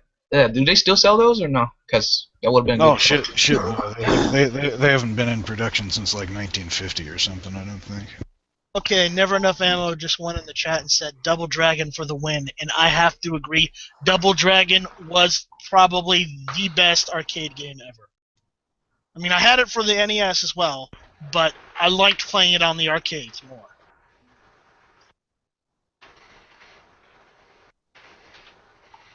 Double Dragon was a good game, And but wow, Polecat, Zork? Really? What happened? Yeah, I played it on the Apple II back in the day. Hot stuff. You know they made more than one of those, right? Yeah. I have everything that Infocom ever published because I'm an Infocom geek. Most of it's pirated, but you know, I've got copies of it. Yeah. Well, some of that is abandonware now. Technically, it's still illegal to pirate it, but nobody cares. I was more of a Contra kid.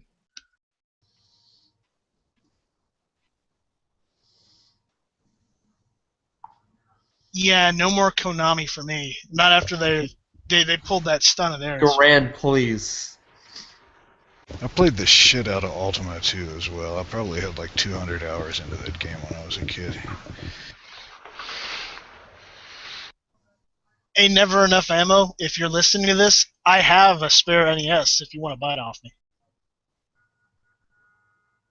I also have spare controllers too. I've even got one of the joypads.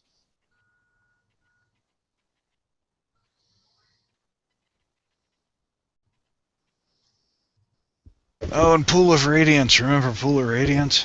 But That was the one awesome. thing I will not sell him is my my Power Glove. That I'm keeping. Not because it was a hit, not because it was useful, it's just because it was a Power Glove. And yes, it does work. I just said it worked.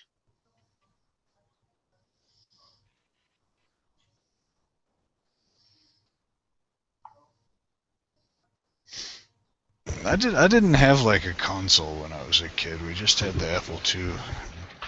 I used to be jealous of the kids that had the consoles, but in retrospect, like I learned to program on the Apple II, so it was probably for the best that I was goofing around on that instead of the Nintendo.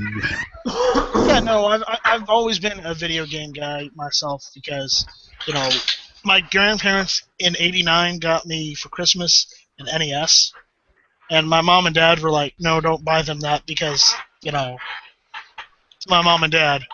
And I ended up getting just literally everything after that because I got, later on after that, I got an SNES, then I got a Genesis, then I got, what was it, the Dreamcast, the PlayStation, and this is in this order. Then I got the PlayStation 2, and you know, that's about it. Though my Genesis does have the Sega CD edition for it.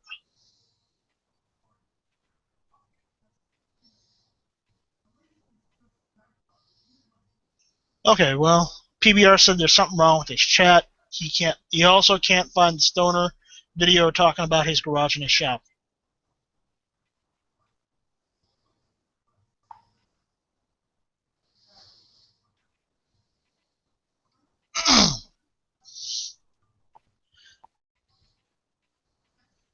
Yeah, Pink. I've actually met Wozniak before. He's pretty cool. But yeah, old video games for the win, right? I've still got Matui in a closet. Could Well- never get rid of it. I don't know if it still works. It worked when I put it in the closet, but I don't know if it still does or not. Probably capacitors dried out and they'll pop if I try to turn it on, but I ought to drag it out one of these days and see. When I was like, before I was in high school, so when I was in like junior high, I went to a garage sale and I got an Atari 2600 and an Intellivision for like $25 all together. Oh man, did they throw in a bunch of games? They did. Damn. So I've got a bunch of these Atari 2600 and Intellivision games, and Intellivision wasn't very good. That was my first. That was my first. The Atari though, the Atari was good. Yeah.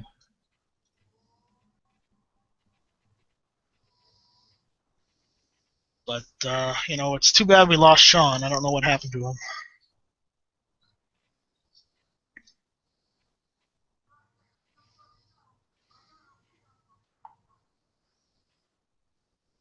And yes, as Moon said, you can, if you don't want to have the system and you want to just download it and play it off your computer, yes, you can. But realize that downloading the games and playing them on an emulator, the emulators aren't illegal, but downloading the games are technically still because of the Digital Copyright Act. Or no, what was it? The Millennium Act or whatever it was. Digital Millennium Act or whatever makes it illegal to download. And So you are can't say it's technically your breaking personal the law, copy. even though they don't really sell it anymore and it's not on cartridges. You have to get them like second, third, fourth, fifth hand, depending on what it is. But the law is the law.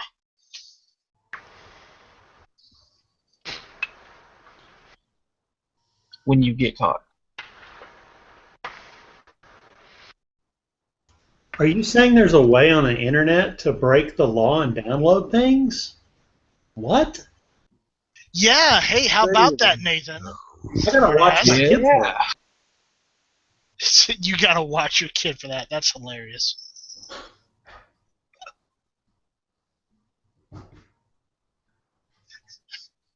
What, Nathan? You never heard of Napster? I get my games through the internet loophole. Oh God, no! Don't call it a loophole. Then they'll start trying to ban it. You can't ban a loophole because then you'll just find another loophole. No. If you're Hillary Clinton, you can ban whatever loophole you feel like. The Then you internet can. But loophole. can't you just build another one? Fear the internet loophole. The internet loophole. Oh no, I think we might Well, be on to something there. the thing about internet loopholes is that they have so many loopholes within loopholes. So you just crack it. There is no internet loophole. I see these people talking about the internet loophole, and it's like, what the fuck? They don't know what they're talking about. Maybe they're talking about buying guns in state or something like that have been listed on the internet.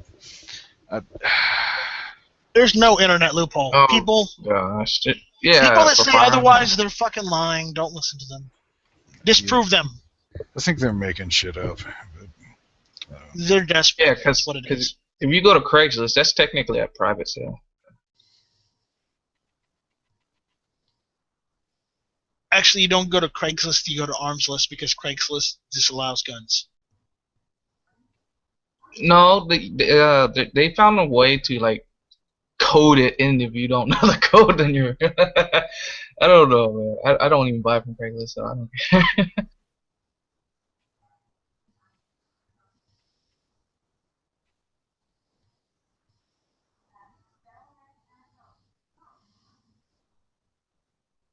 Yeah, I never try to find guns on Craigslist. I don't want the government looking into my business. You know, I want to keep my hiring prostitutes and murdering them on the DL. Dude, you've just got to have pigs.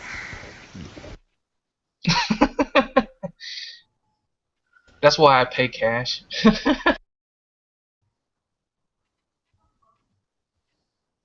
That's why all the floors in my house are rotted out. I buried all the dead hookers underneath of my house, and they, like all the moisture. Yeah.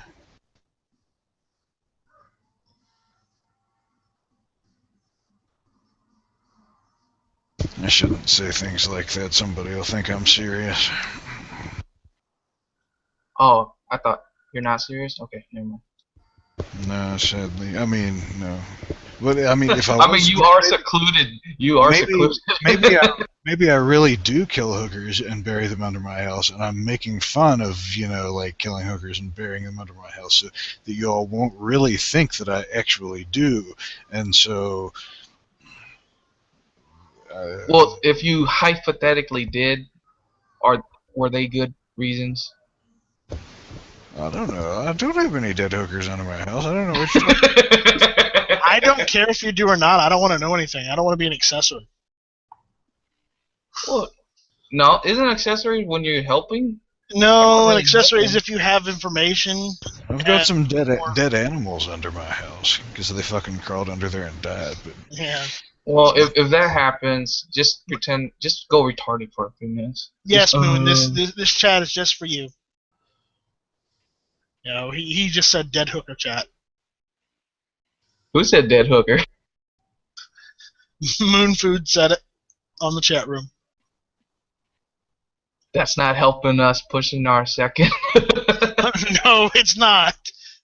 Okay, we better get away from that. Like these guys on guns channels are I talking don't about kill my hookers with guns. I kill my hookers with a club. God. I don't know what you're talking about. What is Moon Food talking about? Dead hookers? Yeah, he's just taking the joke. Okay.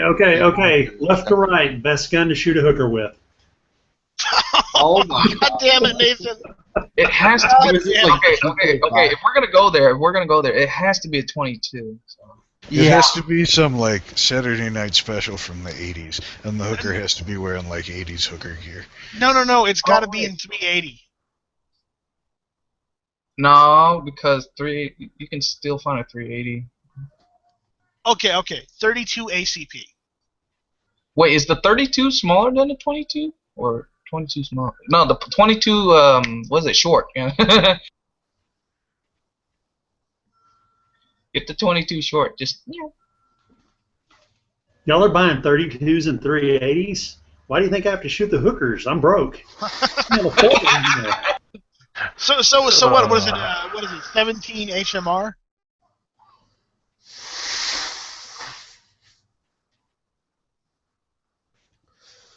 We're all going to hell. I'd just shoot the hookers with my load. I was waiting for that one. You shoot black powder? Oh man. No, Nathan, he's shooting blanks just like you. It's just wrong. He heard that one. I know he did. Well, at least he's shooting something instead of just nothing. Look on the bright side of everything, right? Even though they're blanks, they still shoot. Right. Come on, guys. We need another topic. No scope. You hardly say anything. Come on, start talking. I'm telling you, he's a spy, man. He's been here for 2 days and he hasn't said nothing. Yeah, he hasn't said one damn word. I'm searching arms list right now. For hookers? Yeah. Maybe he's like a blacklist agent. There's no KGB line or anything. Yeah. No, it's not KGB. It's Telescope CIA. is in the Illuminati or something, and he's just spying on us. No, I'm just bombing live chats. I just come in here and just not say anything and have everybody wondering what the hell I'm doing. Hashtag Illuminati confirmed. Illuminati. But it's working. Yeah. All you guys are sitting there going, "What the hell's wrong with this guy?" It's like, oh my God, New World Order. You're alright. You're alright. Let's try to find the signia on his picture. It's got to be somewhere around there. Yeah, just look for a triangle with an eye. That'd Or be it so might be a weird. pyramid with an eye. That'd be so awkward if we did find one. You want to find one right now? Just look on the back of his dollar bill. Yep. The all-seeing eye. The pyramid and the all-seeing eye. Well, it's gonna be covered with cocaine later. I mean, wait. Did I just say that?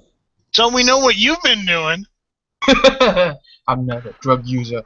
Say no to drugs, kids. It's bad for you. Aaron, don't listen to him. Just don't. I got you. Don't listen to him. You tried to push. No, I said don't listen to you, Nguyen, because Aaron is still a minor. So Don't take any of his stuff, any of his shit, Aaron. Just don't. I got you.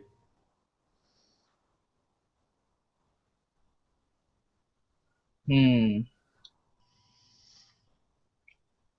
you want to take anything, if anything at all, let's see.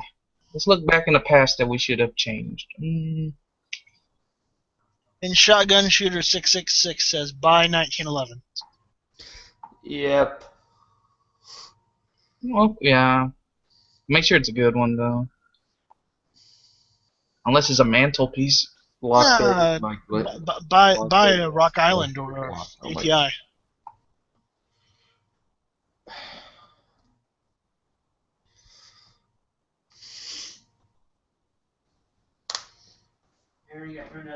Okay. I'm out. Later, Aaron. Yep. Catch you later.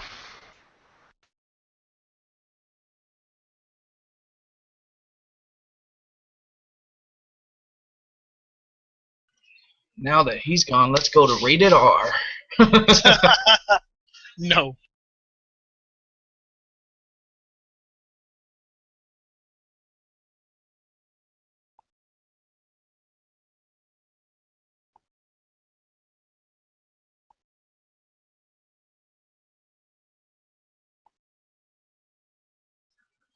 Nathan, I'm your fan. I love your work. Real fan would buy something. Oh, I plan to. Do you make shoulder holsters? I actually have gotten a request to make a Alaskan style chest holster rig. Now, are you talking classic Dirty Harry shoulder holster? No, I'm talking about classic Bruce Willis shoulder holster. Okay. Well, for like what type of pistol? 92, PT 92. Is that like a Beretta 92? It's Taurus. It's the Taurus version. Okay. Well, good. I have a Beretta 92F that I can use to make one. Yeah, it's a really it's pretty much the same, just different, cosmetics. It's a mold, I mean, I just use the gun for a mold. If your gun is not exactly the same size, it'll still stretch. And you want like a thumb brake that you snap and pull it out. Yeah, that probably would be a good idea. Because it'll fall out maybe. You want, if it's not a vertical one, then you want, if it's a horizontal one where the gun goes in like this, like that. You see it? Yeah. When it goes in like that, you need a thumb brake to hold it in. But yeah, I have instructions on how to make a shoulder holster in my book. And I've never tried one, but I'm up for it. Give it a shot. Might take a few tries. Better not wait till the last minute before Christmas, or you're screwed. Hey, can you make one for 1911? Oh yeah, yeah. Do you have like one of every gun's mold? Full size, not Commander. I don't know, you mean something like this? I was talking about the shoulder. Well, I just built this and then stick it in the shoulder holster. I mean, it's just straps. All right. But yeah, I need to. That's one of my. After I get done with the building the rig that goes right across your chest like this. What do you call it? The Alaskan style one, the chest rig. Then I'm gonna probably build myself a shoulder rig just to practice. Awesome. I actually have one of those, but it's not like a strap. What now? I have the Alaskan style chest rig, but it's like not a strap. It's a Molly kind of attachment clips. All right. Okay. No Scope's leaving us. Have fun, No Scope. The other thing that I'm working on that I just built was a paddle holster for a 1911, a 3-inch 1911. I put Every Second Matters on it. So I think I'm gonna start a Instagram account so they can embed it in my site and people can use that as a gallery. Oh crap! I was supposed to build a gallery page, not on Google Gallery. Oh well, it can wait. Good luck. Why does that suck? No, it's just time consuming. Would it be easier just to make an Instagram account and go, hey, hook it to this Instagram account? I think it would be easier, and just have one just strictly for your holsters. Yeah, it's gonna be Sheepdog Holsters at Instagram or whatever. Yeah, just do that. Save yourself the time and effort. Do you like make heavy duty carry belts that go around your waist? Like you don't have to actually. It's not like an actual belt. It just goes around your belt, like waist and clips on.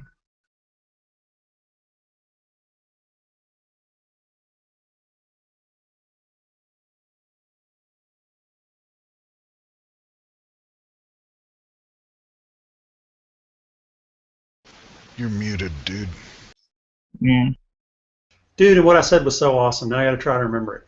Yes, so in answer to your question, I make double thick leather belts, and if you want it to be so big that it just fits over your stuff, I just make it a couple inches longer.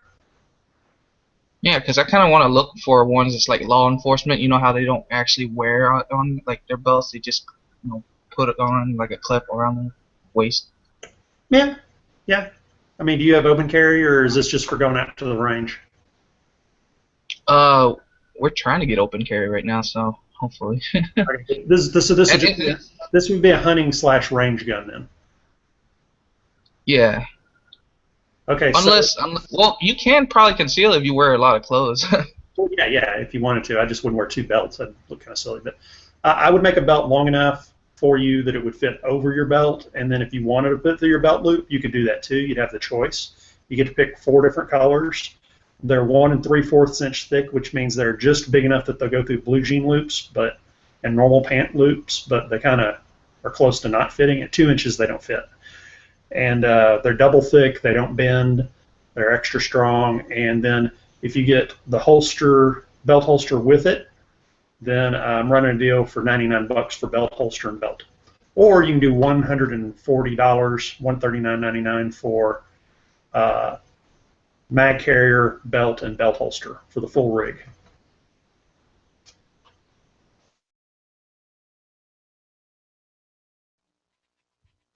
Do you hand sew your leather, or do you have some kind of industrial machine that you do it with? Industrial leather machine. It does a much better job than my hand sewing. I bet that was cheap. Sorry? I keep thinking about getting one and try to make some leather stuff, but I can't afford an industrial machine. You do not do the industrial machine unless you plan on selling enough leather to recoup your cost. I view it just like I did with my reloading dies. I looked at it and said, how many bullets do I have to reload to make my money back on this reloading set?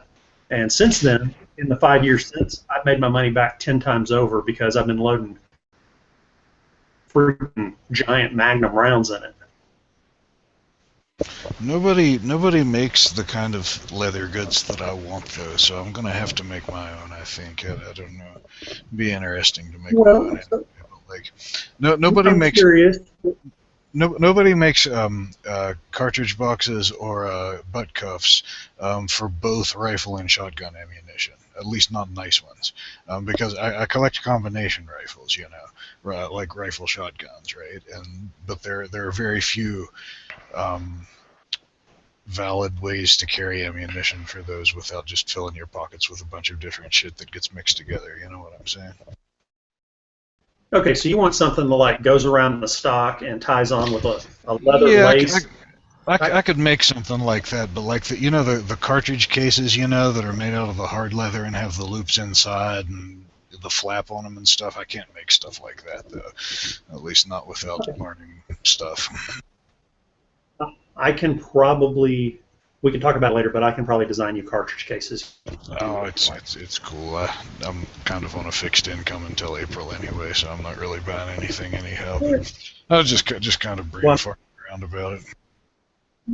Like right here, this is a single mag carrier for a double stack 9mm, and so, these are real easy to make. Cartridge cases, flip over top, Velcro on it, or buttons. I can make those. Those are easy. I like the post on loop closures the best because they're much quieter than snaps or Velcro. I don't like having them. Like the military post things that slide down. Yeah, and then there's like a hole with a slit in the leather, and it goes over the post. You know what I'm talking about? I can do that because I already make holsters where I put big old belt clips on it. So that's just a very thin. That's just a very thin belt clip, basically. I know what you're talking about. They put it on military stuff, and a little slide piece up and down. Yeah. I'd have to use a thin backing to do that, a thinner leather backing than my standard stuff, so that it wouldn't take up all the room inside it. But I could figure that out.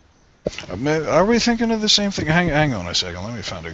Wait, is that cartridge case that you just shown? Is that leather or is that like plastic, polymer? Who? The one you just shown, Nathan. No, this is a leather mag pouch.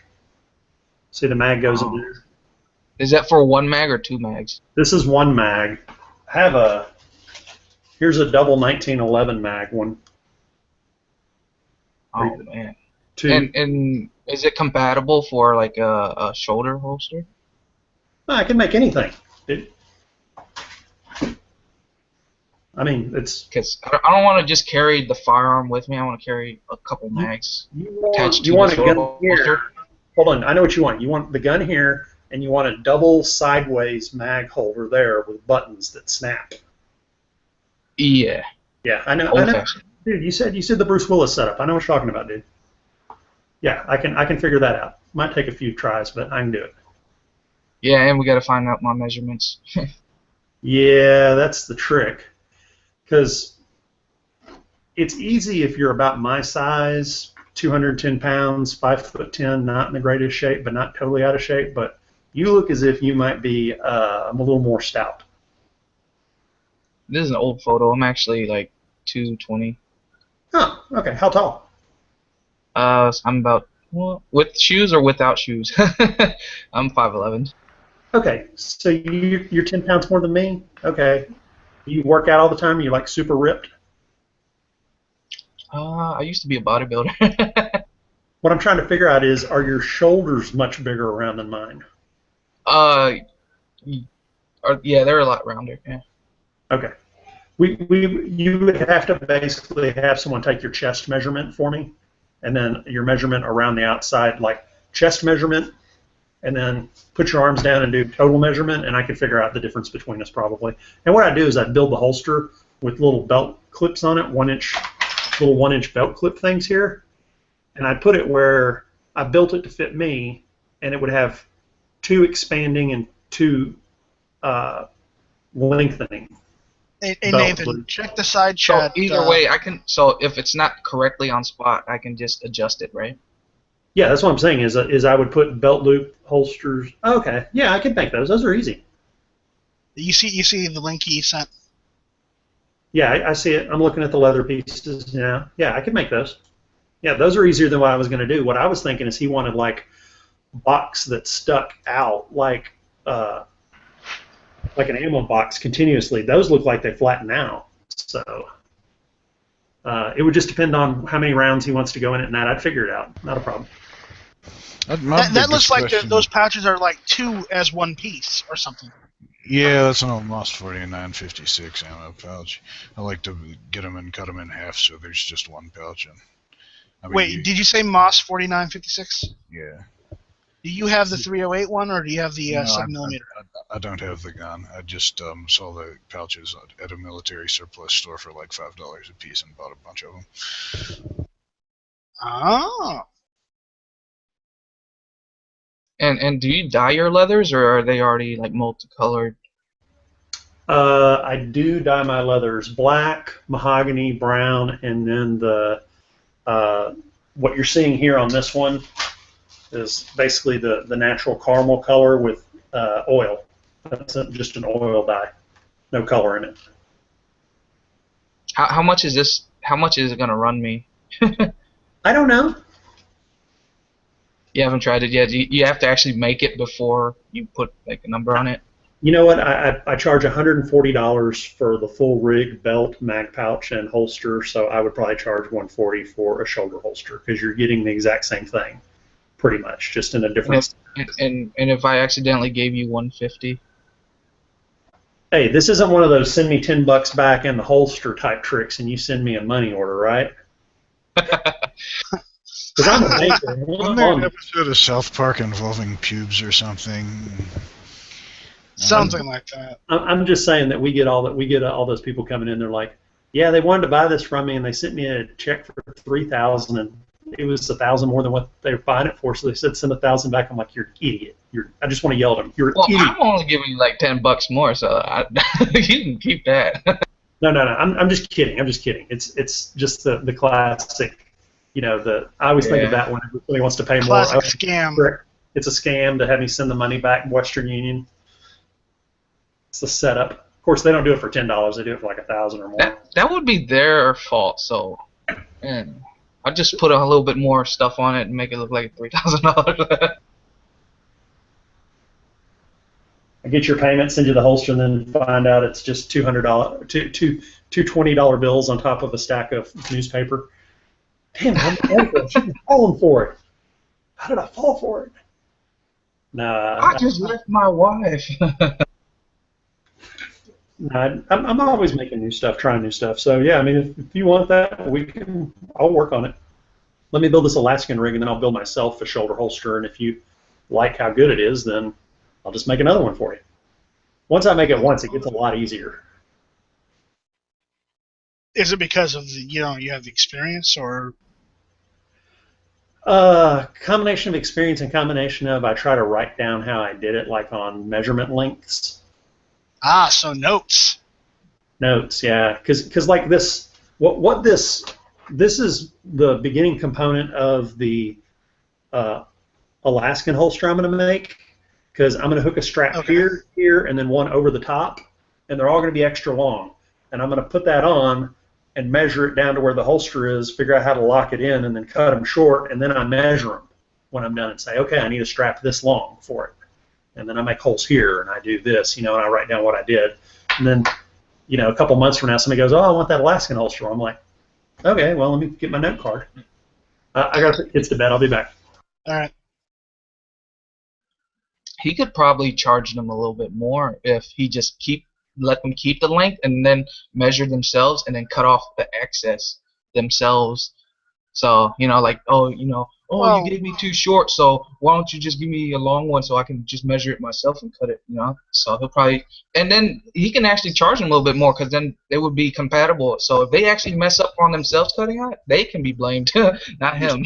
You'd have an unfinished edge on the leather where you had to trim it, though, right? Yeah, you would. So it's not worth it. But Nathan doesn't go and do anything. He doesn't do holsters half-assed. So anybody that says he does, they're lying. They're lying because I've seen Nathan's holsters. I've heard Yankee complaining about one because Nathan used a different color string to sew the holster with. But that's Yankee picking and everything. Oh, come on! It's a one in a million different type of holster. Like, oh, this one's personally mine, even though it's different. Normal is, what is normal? No, it was an every second matters holster. So, got to plug every second matters.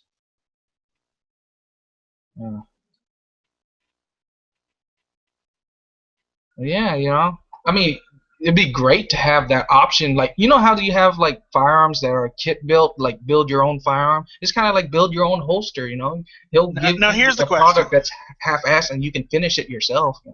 Do you wear your pistol on the left or the right? I'm right-handed, so I carry it on the right. I'm left-handed. I carry mine on the left. Yeah, see. Unless you do the Mexican holster thing. No, unless I'm dual wielding, and if I'm dual wielding, I'm left and right. I actually need to start learning how to be ambidextrous, because if my right arm gets taken out, boom, I don't got my left, and I'm not even good with my left hand. See, I know how to, and I can shoot left to right-handed rifles and handguns. I prefer left, but right, I can do right-handed just as well. Man, have you ever like shot with your right hand one day and it was so much more accurate than your left hand, and you're left hand dominant? No, for me, it's pretty much even. So. Yeah. I mean, I can't write with my right hand, but I can pretty much do almost everything else. But. You know what's crazy? My right hand's my dominant hand, and it's a lot smaller than my left hand. I guess it's not toned or something.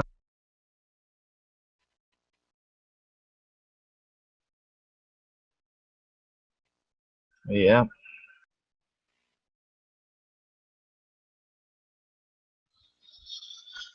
Oh boy.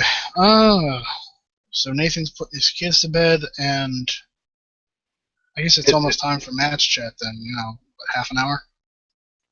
Wasn't there supposed to be somebody before Matt, or is that? I don't know if they're doing that this week. Who is it supposed to be? Look. What was it? It's Matt's chat and Destiny. I don't know if that's going to be in there. Fated Destiny is. Yeah. I think it's Fated Destiny's tonight. It's tonight at 13:30. And then there's We Like Shooting. I don't know if they're going to do one this week, or if they are doing one this week. I'm not sure. I don't keep up with them. So the people that are on the schedule aren't really. Well, the schedule is more of a guidelines. It's what shows that are available when they're available. So I could just be on the schedule. Make my own. Why aren't you on? It's a lobby channel. Huh. Hit and Miss. Is that on the schedule? Hit and Miss is not on the schedule, and we had one last night. We did all right, didn't we?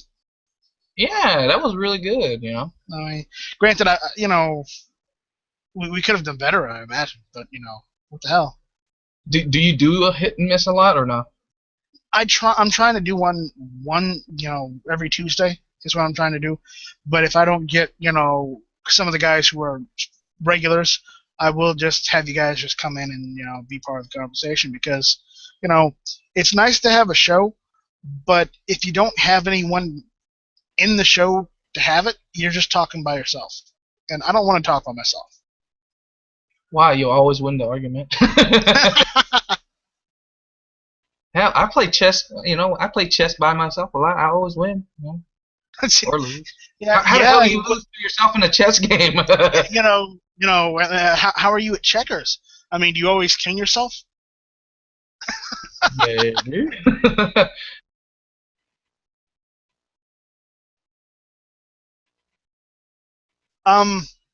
G-Webs, I'm not the one complaining about it. Tony was asking about it.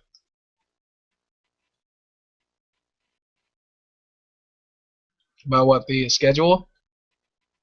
Yeah, I don't know why he's getting so defensive about it. I don't care one way or the other whether I'm on it. Yeah, we're not. We're just talking about it. Yeah. It's Tuesday at 10 Eastern. Yeah, all of it says EST, so that's why I follow it, because I'm Eastern. So if it's like on a Central or West, I'm like, okay, maybe I'll just wait a little bit longer. Yeah, maybe 10 Eastern, 9 Central, whatever it is in Pacific, I don't remember. Redneck territory. Arizona's on Mountain Time, so that I do remember that. Everywhere else in that part of the area is on Pacific. There's like 4 different times in America, right? So. There's more than 4. Really? Yeah, some parts of Indiana doesn't use Eastern Time. They don't even use Mountain Time. They use some sort of different time. Dang. I'm in a whole different country when I travel. It's true. Oh, talk about time zones. It's actually kind of funny because Saskatchewan, they never change their time. Alberta changes their time, and parts of BC change their time, but also other parts of BC don't. That's weird. But yeah, but then you get to northern BC, and they always run Alberta time because northern BC works around the oil field. So it's always 1 hour ahead or 1 hour behind, depending on the time of year.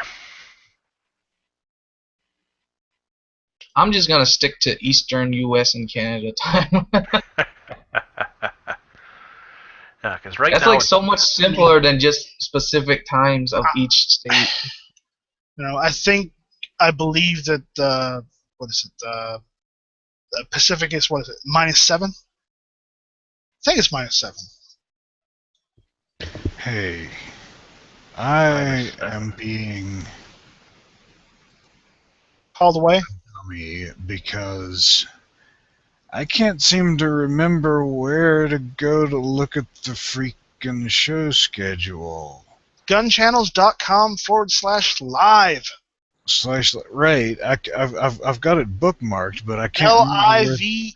I can't remember where the link is. I thought it was. Go to the lobby. That's in the lobby. It is? Yeah, if you go to the live chat, if you go to the live lobby gun chat, it's right underneath the my ad blocker must be blocking it or something. That's fine. It says no, as far as motivational speaker, don't quit your day job. Huh.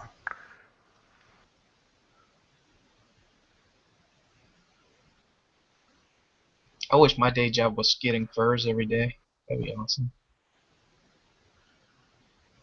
I'm going to look at the page source. See what's going on here. Why isn't it appearing? It's fucked up. Must be my browser. Should be right under the video.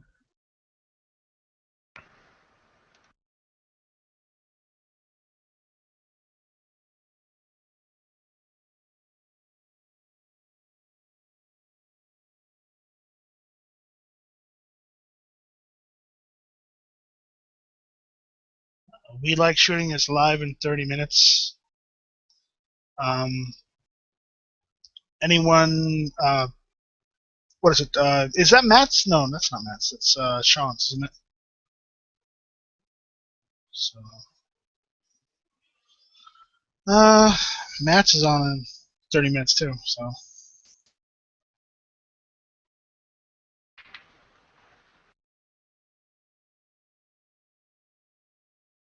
And when I mean Matt's, I mean never enough ammo, so it's, yeah.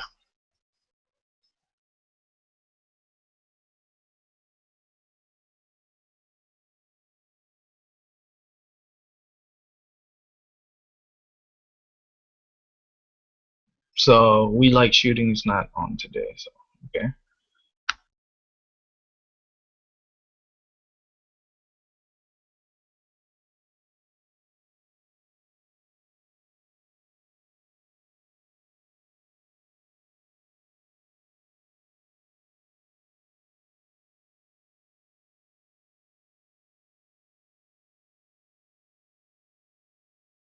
And the trolls are live on the chat room in Gun Channel's lobby chat.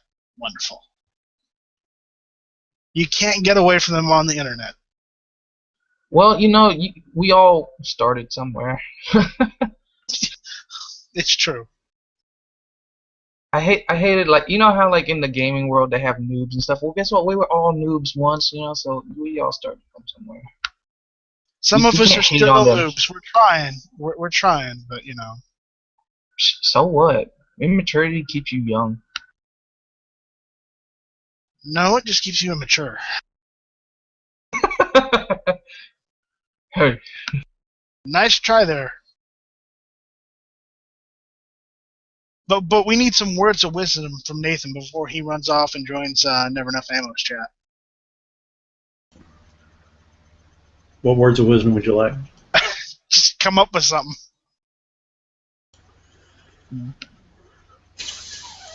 Man, it's hard when you put me on the spot. Oh, take one of the Texan sayings. Get her done. I think that's Georgia. What was it? Keep her going. What's the difference between rednecks and Texans? Texas, we ride the bulls instead of try to ride the sheep.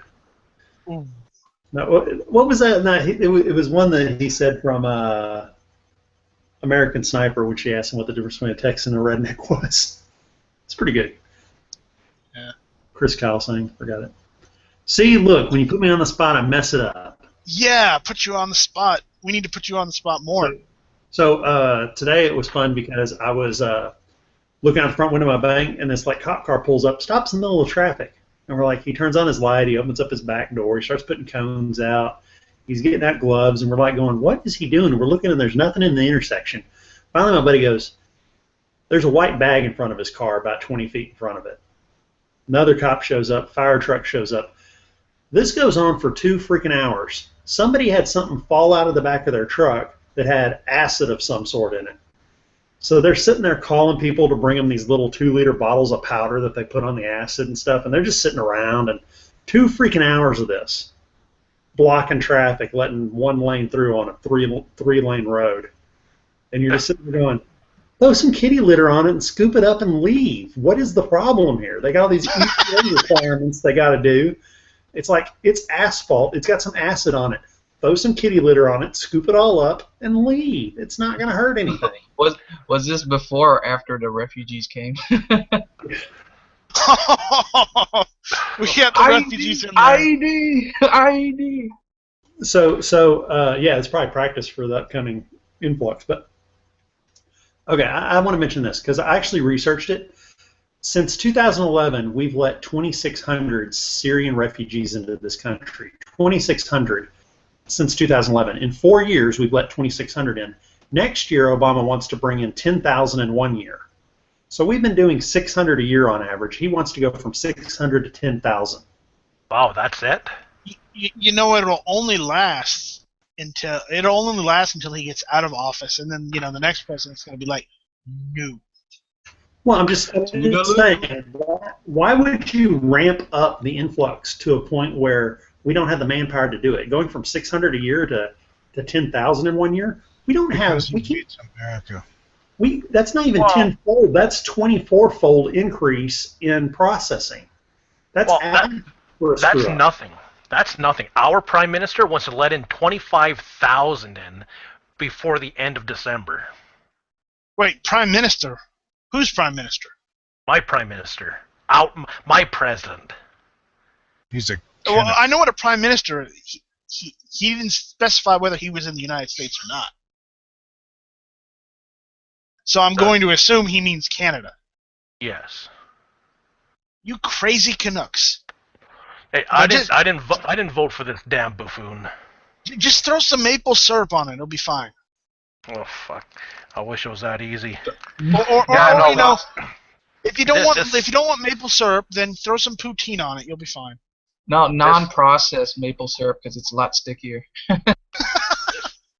This idiot, for some weird reason, we voted him in October, and he wants to let 25,000 refugees in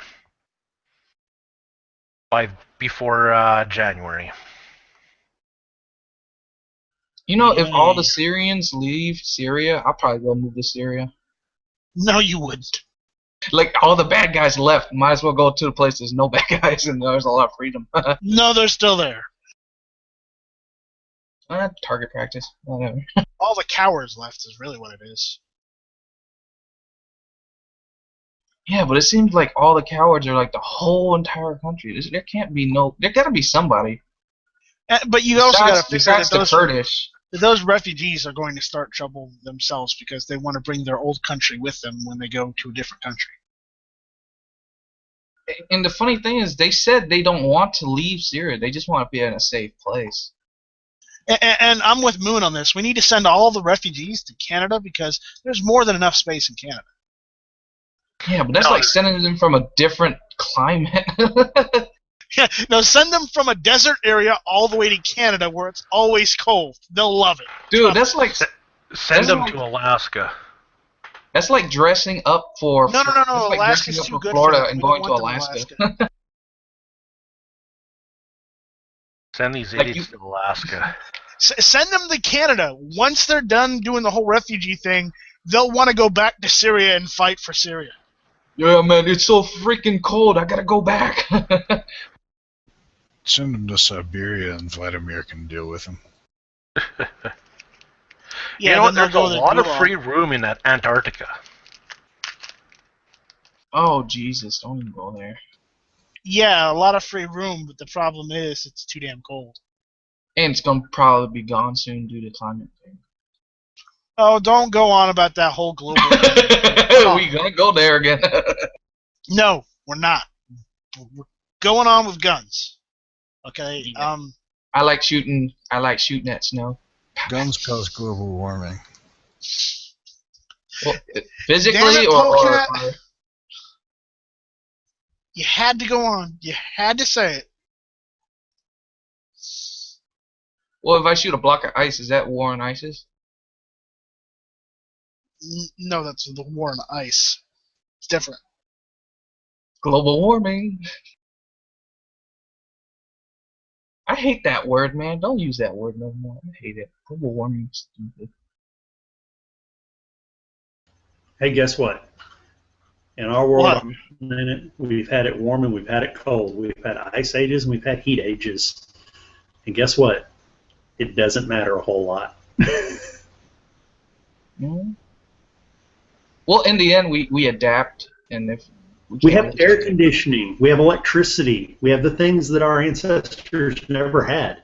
If it gets hot, great. We just figure out new ways. But what if it gets hot to the point where the air conditioner melts? Well, then we'll probably be dead then, anyways. We'll be dead by that point, so it doesn't really matter. We're talking about there have been times where the average temperature over a year has been 10 degrees cooler than it is now. That was an ice age. We've had it where it's been 10 degrees hotter than it is now, and that was the heat age. It fluctuates every 10,000 years between those two temperatures. We're in the middle right now. So we're just putting ourselves into heat age earlier.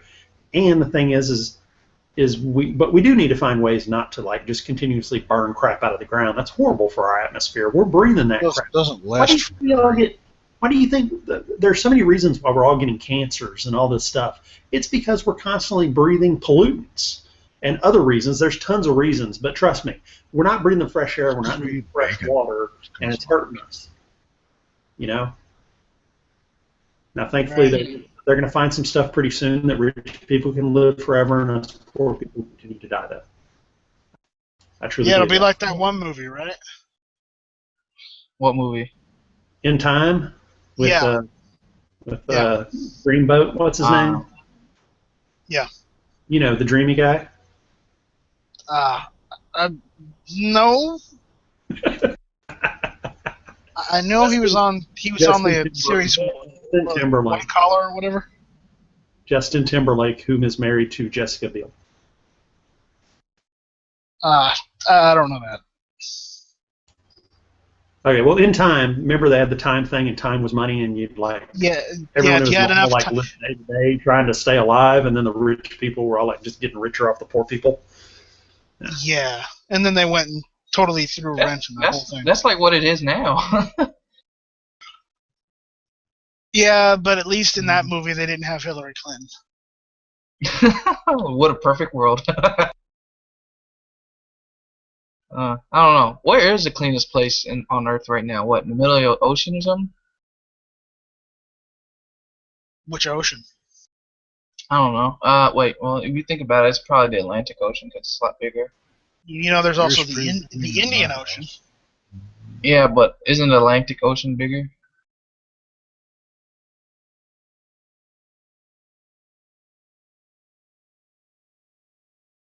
Just like go to nowhere like nobody has It ever been. doesn't. Hold on. Any ocean doesn't matter. They're all connected.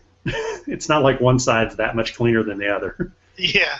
Well, no, the Pacific's like probably. saying, that's like the saying Paci- if I pee in the deep end, it'll stay away from the kiddie part, and vice versa. Well, how big is that pool? Hold on. It depends on how chlorinated that water is. Remember, they chlorinate the water that runs through your pipes. Urine's sterile anyway. It won't hurt you. So you're telling Right. so, wait. So you're telling me if I pee in the Atlantic Ocean, it'll go all the way to the Pacific? It'll cause global warming because it'll raise.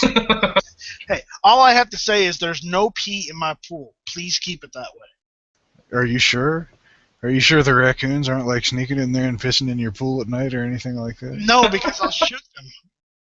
I know I like to go pee in everyone's pool in my neighborhood when they're not looking. Oh, I do that Sneak every. in at night. we need to put him in a bag. Speaking of which, I just got a flashback of Flight of the Intruder where they had the guy running around peeing and pooping everywhere at night. The Phantom Pisser. Yeah. Oh God, an Oh no, like that one guy that was going around throwing meat on people's lawn. First semester of college, there was somebody that kept shitting in the stairwell in the dorm, and we called him the mad shitter, but nobody ever figured out who it was.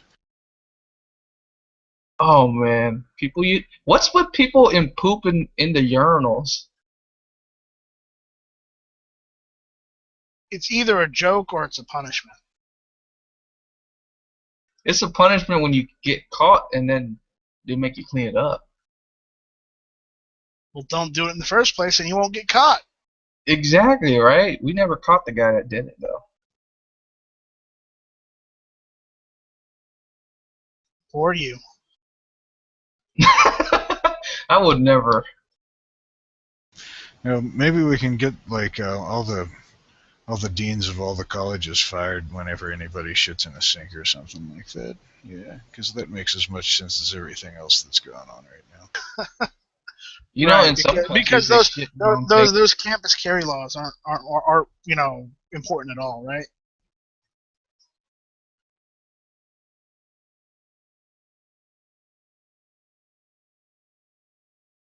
I'm down with the no pooping in the sink and urinals, but it's probably a lot worse when it's actually fibrous. Okay, can we get back to topic of what we're here for? Just FYI. What are you talking about?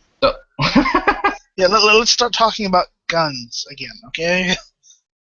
I think that's a better topic. Guns are You evil. know when Matt put fruitcake in his Glock, I thought that would actually jam it. I thought that would actually stop it, but that was weird. I thought the turtle wax was going to do something, but apparently it just it worked. I actually didn't see that one. Is it like a big block of wax, or is it like a No, turtle wax. It's green wax that you wax your car with. After you clean your car, you wax it so it stays clean. I can't believe the rubber bands actually stopped the Glock from firing. That's crazy.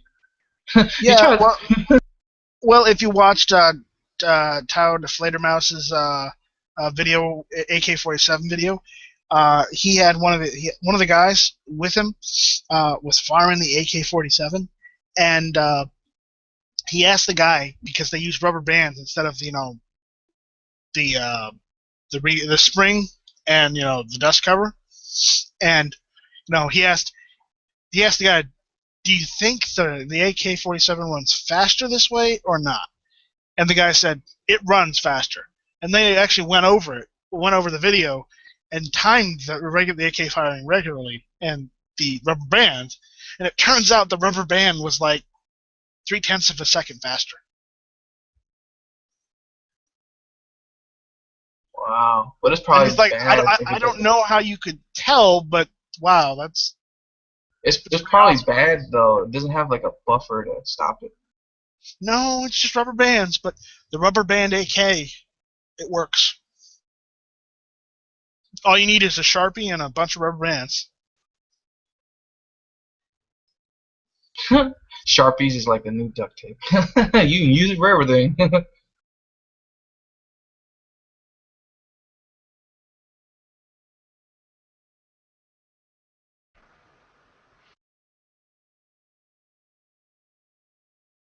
Hold on, I think Never Enough sent me a link. I gotta go.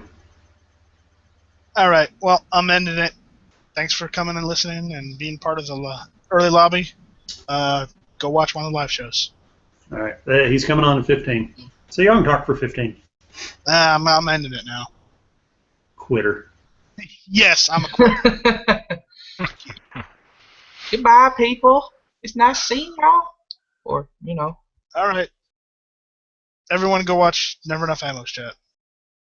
No. I might. I'm probably going to, but whatever. And they're going on about the pool in the chat room. Oh my god. All right. Yeah. I'll probably be over there. Well, catch you guys later. Later.